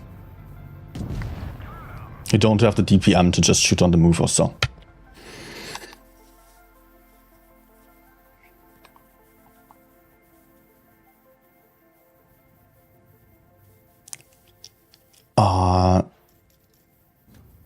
Unreal Engine coming to Blitz is gonna be more stuck in flips.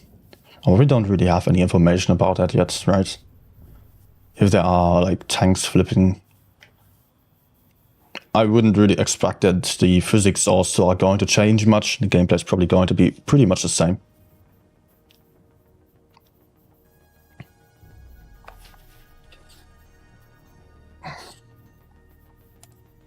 Let me actually see how it was going so far. I think I won a lot of battles. Yeah, okay, damage dropped a lot. There were a lot of bad damage games, but 80%, 80.5% win rate, it even increased again. A lot of games were just won on their own, kind of. Hey, Justifier.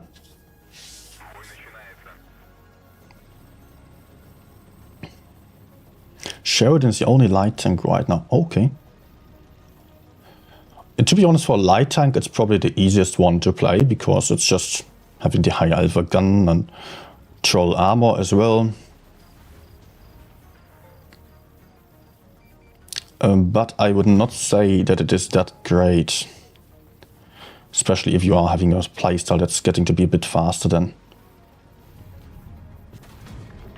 Hello there. Actually using adrenaline because I know some enemies will be crossing over there.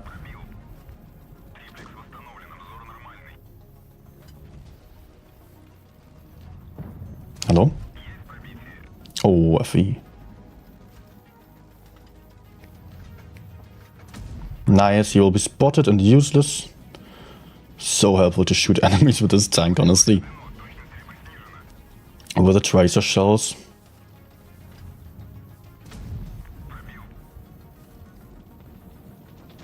Ah, come on.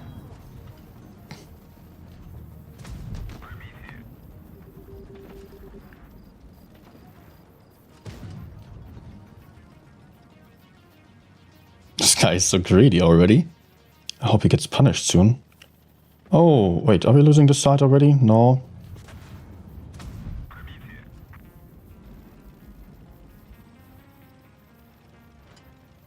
I could win against him, but others will be coming for me as well.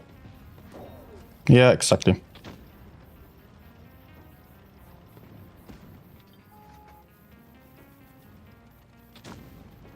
Let's just get unspotted. Or maybe I can pick up this guy.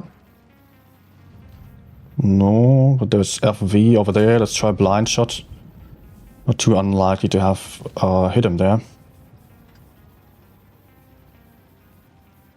Okay, let's just kill this side. Maybe one more blind shot. Nah, fail. I mean, FV was a 2-shot already.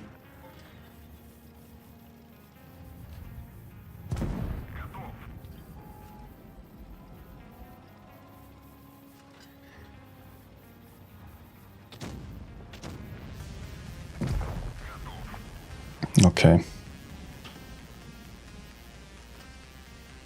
Still a little bit close, I think. But I think we are also having an advantage. Is Orca playing solo? Yes, it's good.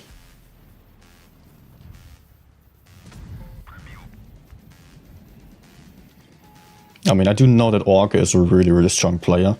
So I was just checking, okay, if he is in platoon, then it might be bad for me. Nice.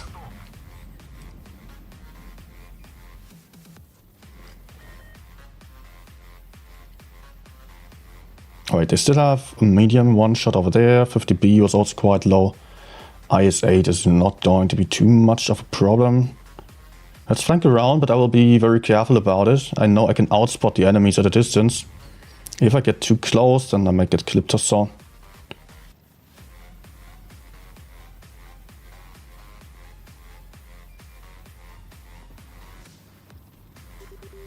Okay, let's just get behind. Then my teammates come from one side and I come from another. Ah, I missed an opportunity there. No. Ah, freaking hell.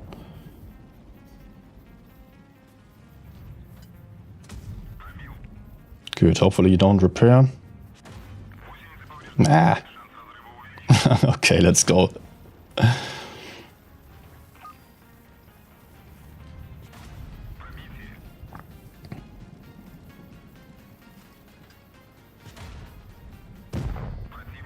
Gotcha. Okay. Okay, nice. I just love the 200 games. These flanking maneuvers and stuff. So much more fun. Also being able to use the DPM.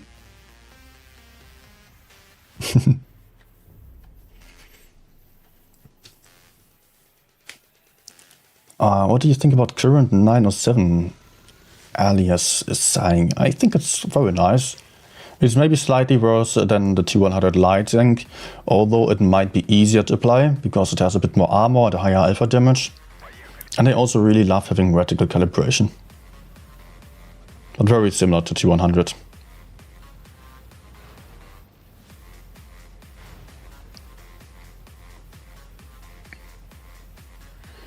Let's see if we can... Ah! Why are you stopping? We don't see anything here. Are the enemies camping or are they... Man, he has very weird driving routes here. Okay, looks like they might be all in the city, so maybe you can just get behind here. Okay, FE45 is not good for us.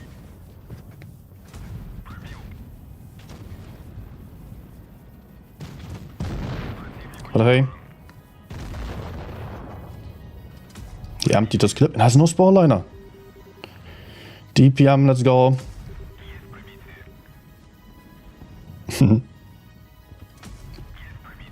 Maybe I can take him out on one more shot.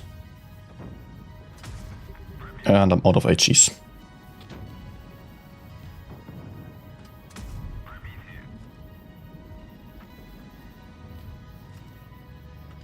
How's the FE still alive? What the hell? Okay.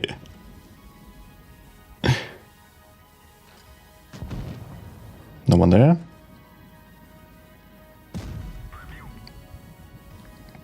And he's turning. In this case, I'm going to struggle a little bit, but I'm getting some help. Nice. Yeah, there you can see why reactive armor is so helpful. In tournament, like every tank that gets reactive armor is just automatically becoming meta tank. David, best player I know. Thank you. But to be fair, there are better players than me. I already have a ton of experience with the game and got to a really high level, so yeah, I think I'm very far at the top, but there are definitely better ones. Like the best players manage to do 4k damage reliably, 4k damage on average on tier 10. So that's still just a bit more than I get on my best tanks here on the overall stats. And also I just play a lot of games and I'm happy to play on stream where I'm not fully focused almost always. So I do have some bad games there as well. And that can be avoided. And even if I try hard at more, then my level realistically would be like 3.7k, 3.8k average maybe. Yeah. So not a 4k average player.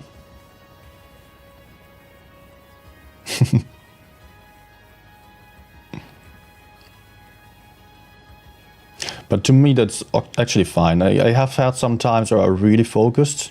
Actually, I had some times where I was above 4k average as well. But that gets to be so sweaty and you're getting pissed with what the hell ping. You're getting pissed about teams, and whenever there is some game that is just not that great, you're really being annoyed about it. And it doesn't make you a nice person. Okay. Looks like the heavy to the left side is completely alone there. Oh no. What the hell? Oh my gosh. Yeah. So much about messing up, right?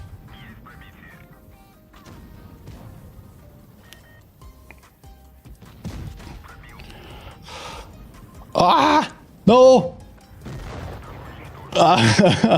Fuck! Why do my mediums, my teammates over here not spot anything? I have a whole team going left side and then they are camping when we are only having one heavy tank against us. And I didn't even try to spot aggressively on my ping move.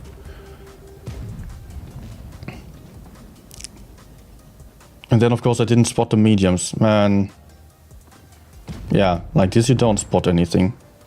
And you don't win games like this. And why are... Like, what am I seeing here? Rinoceronte moving alone to the medium side, with the rest of the team going heavy side. But with only one heavy tank on the field, I did not expect anything to even be on a heavy side. I mean, one heavy tank on the enemy lineup made 0 sense this game. And then both teams go against like the majority of this lineup. That is weird. But okay. Nice pink spike as well.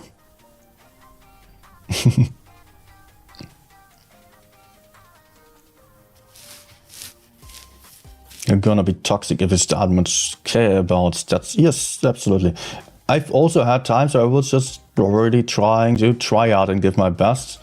There was just even warming up and rating games before playing random games and then playing 20 games maximum and just really trying my best. And there I had like, I mostly had it like a couple of tanks that I really focused on tryharding on, and then I still had a couple tanks that I played in platoon in the evenings with a friend. And the tanks that I tryharded were the AMX 50B, T57, Gorilla 15 and the Vickers. And I had all of them at 4k to 4.3k average. At like 100 games plus, so not just lucky 30 battles. But you know, you're just... Okay, that's not good.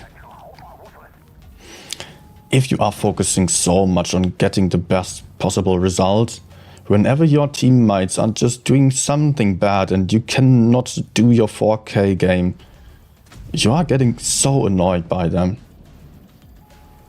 Like also on a battle like last one. I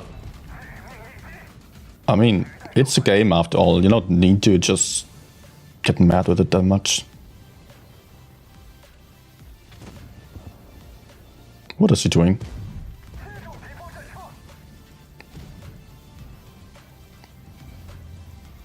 Turn, yes. Oh, failing the IG still. So my philosophy nowadays is if you get mad with a game, then the game is not fulfilling the purpose of making you have a bad time, a good time. So it's better to stop flying then. Okay, can I be safe from 183 and farm those guys over there? Ah, yes.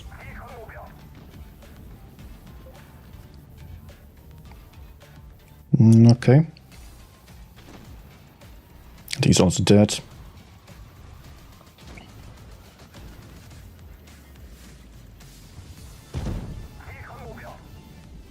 There is still second 183 somewhere here. Yes, thank you for all the damage modules. Guess I'm still going to have the kill shot then. Our FV destroyed himself. And by him asking about Matt, really, yeah, I still remember him. I was playing platoon with him a couple of times, but not much. He was already being quite inactive there. Probably he also didn't play in a long time. I have not seen him online. Let me see.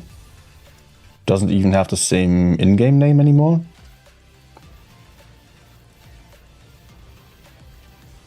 No, he's just renamed. So he might still be active, but undercover.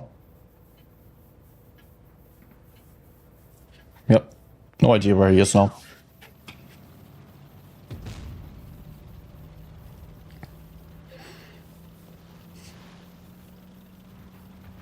Okay, so let me do something. I want to spot over here. I'm just taking the wrong route for spotting actually.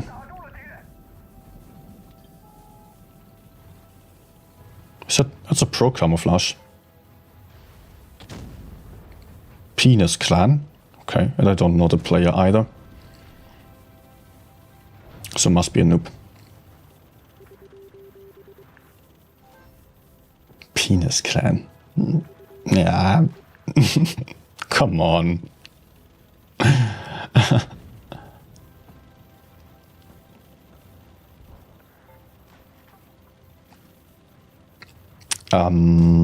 Yeah.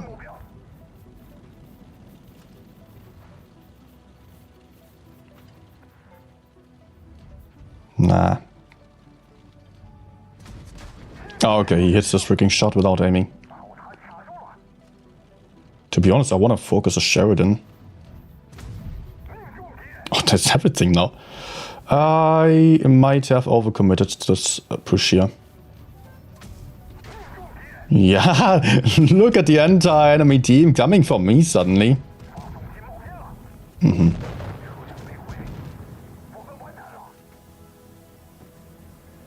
They're all turning around. The entire team, look at this. Every single one of them is turning around for this one light tank instead of going forwards. I mean, usually people are all going forwards. This one and also Yukon game on D100, I don't get it. Yeah, of course, I was getting too aggressive there. But, yeah.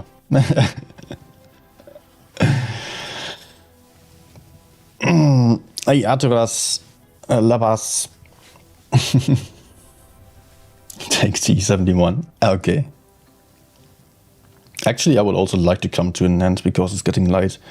And tomorrow I wish to be a little bit fitter than today. Was it a medium?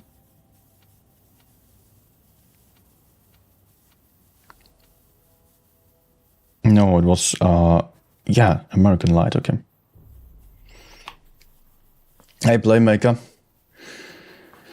GG's earlier was super close, was really nice to see that.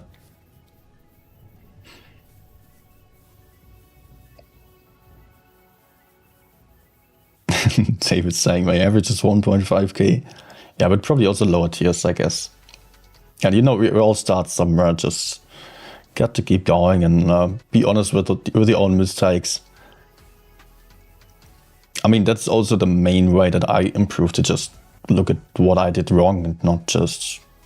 I mean, as long as you are saying that you are the best, you're never going to be the best, unless you are already the best, but that's very, very unlikely because almost no one is.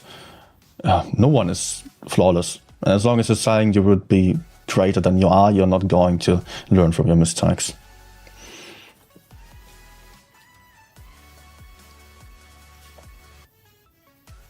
So, yeah, my best recommendation for getting better, be humble. And don't expect too much from the teammates. Hey Pumanski, guten Abend.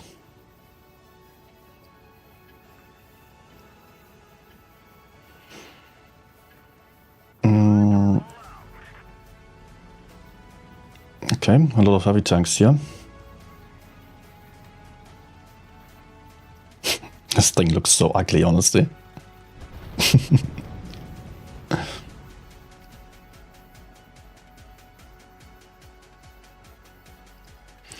Unlovable. I've seen you yesterday, seen you play on NA. Was surprised that you were playing there. Oh, nice. Oh man, nice. Vabon, are you even playing on EU as well right now?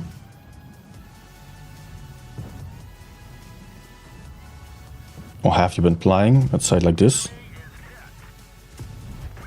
What the hell are these Capola shots here? Okay, this one of course not connecting. But nice RNG. Cannot complain. But I need to get a bit more passive here because my teammates are about to get YOLO'd and I don't want to be the one to get shot. There's a light tank, you always get shot.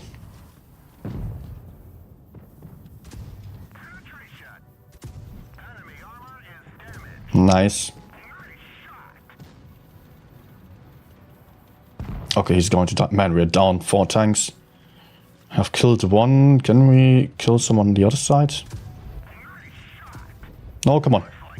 Nice. So important to get some kills now. And I need to keep my hit points. Can we pick up 1 kill over there? So we at least have 1 side cleared here. I think I could just get behind there, that's fine. Yep.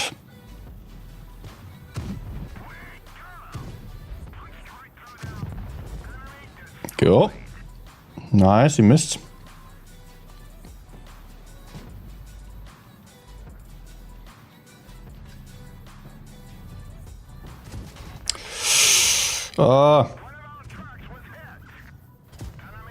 No! Oh my gosh, I just rammed him. No, I rammed him and got myself down to a 1-shot. I thought he was just... I don't know. Why was he stopping behind me? That was so weird. Okay.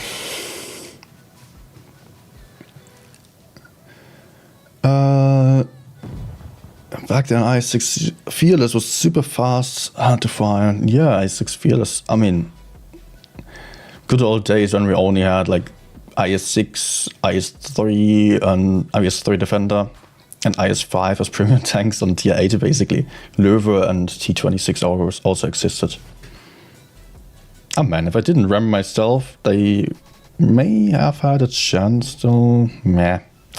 Anyways. Playmaker, hoping for a great grand final tomorrow. Both LoSi and QQ play good. Yes. I think so as well. I'm rooting for QQ a bit, of course. But, I mean, why, of course? Because I'm quite often in contact with Days, and also I have spectated a lot of trainings of QQ.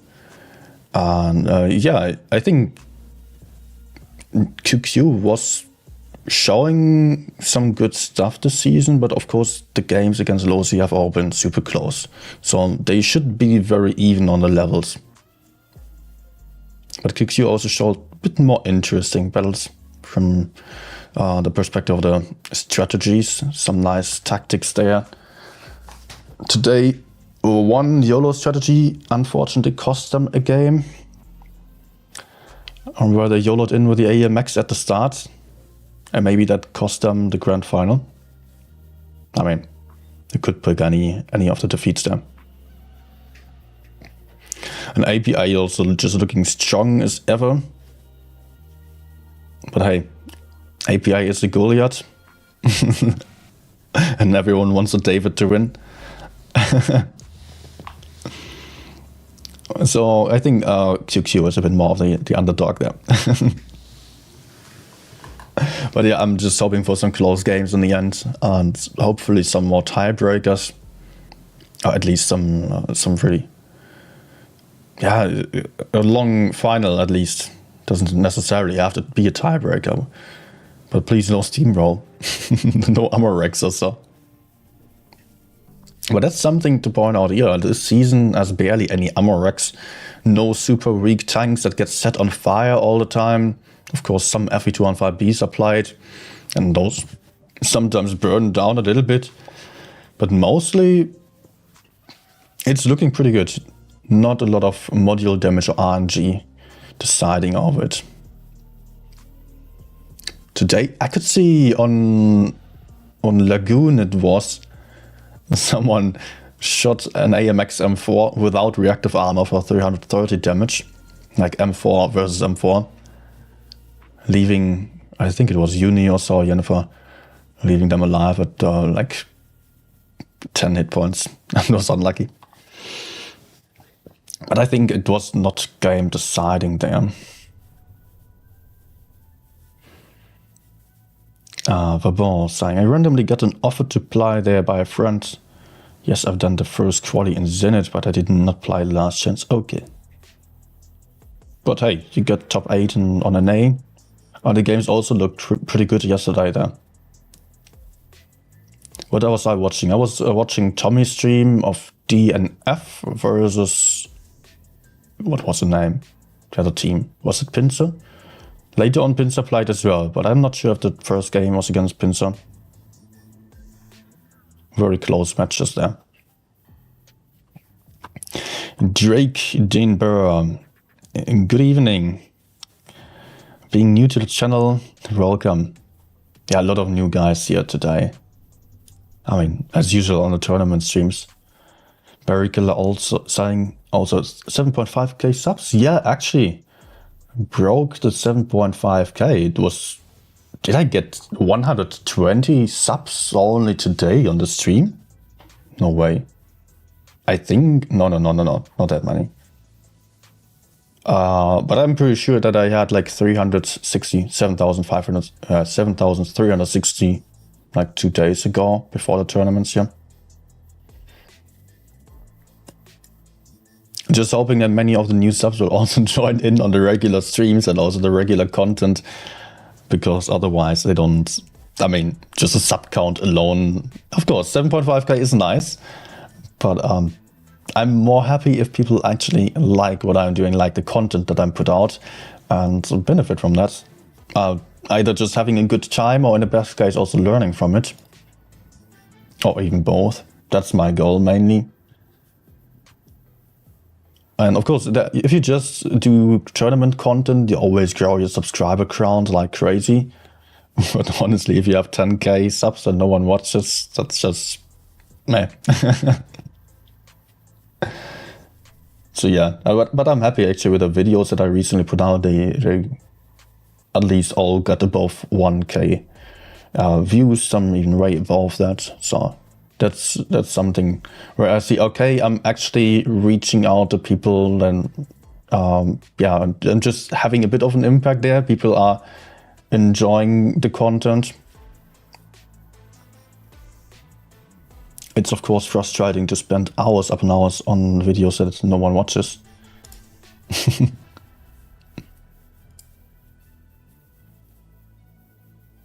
And yes, thumb up.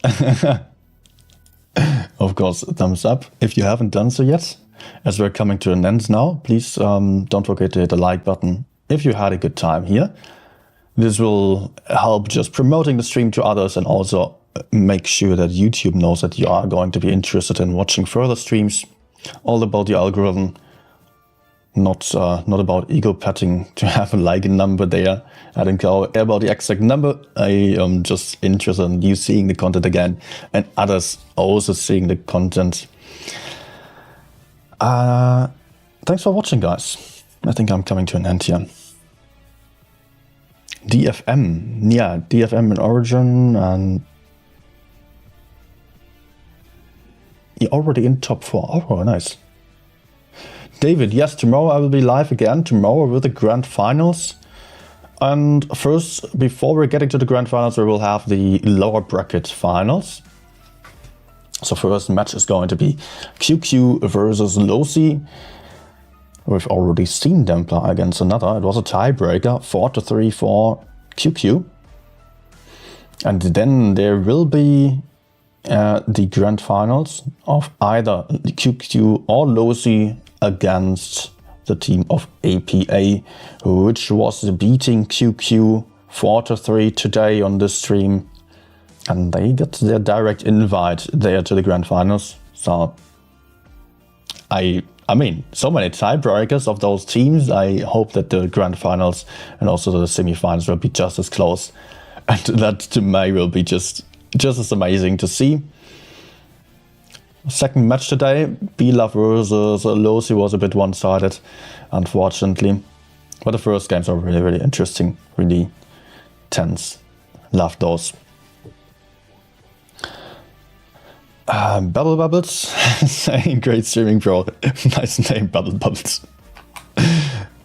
Thanks from Shattering Dreams. Thank you. Good night, everyone, or whatever daytime it is for you. I hope you're having a good time still, a good day, good night. See you back tomorrow. Goodbye.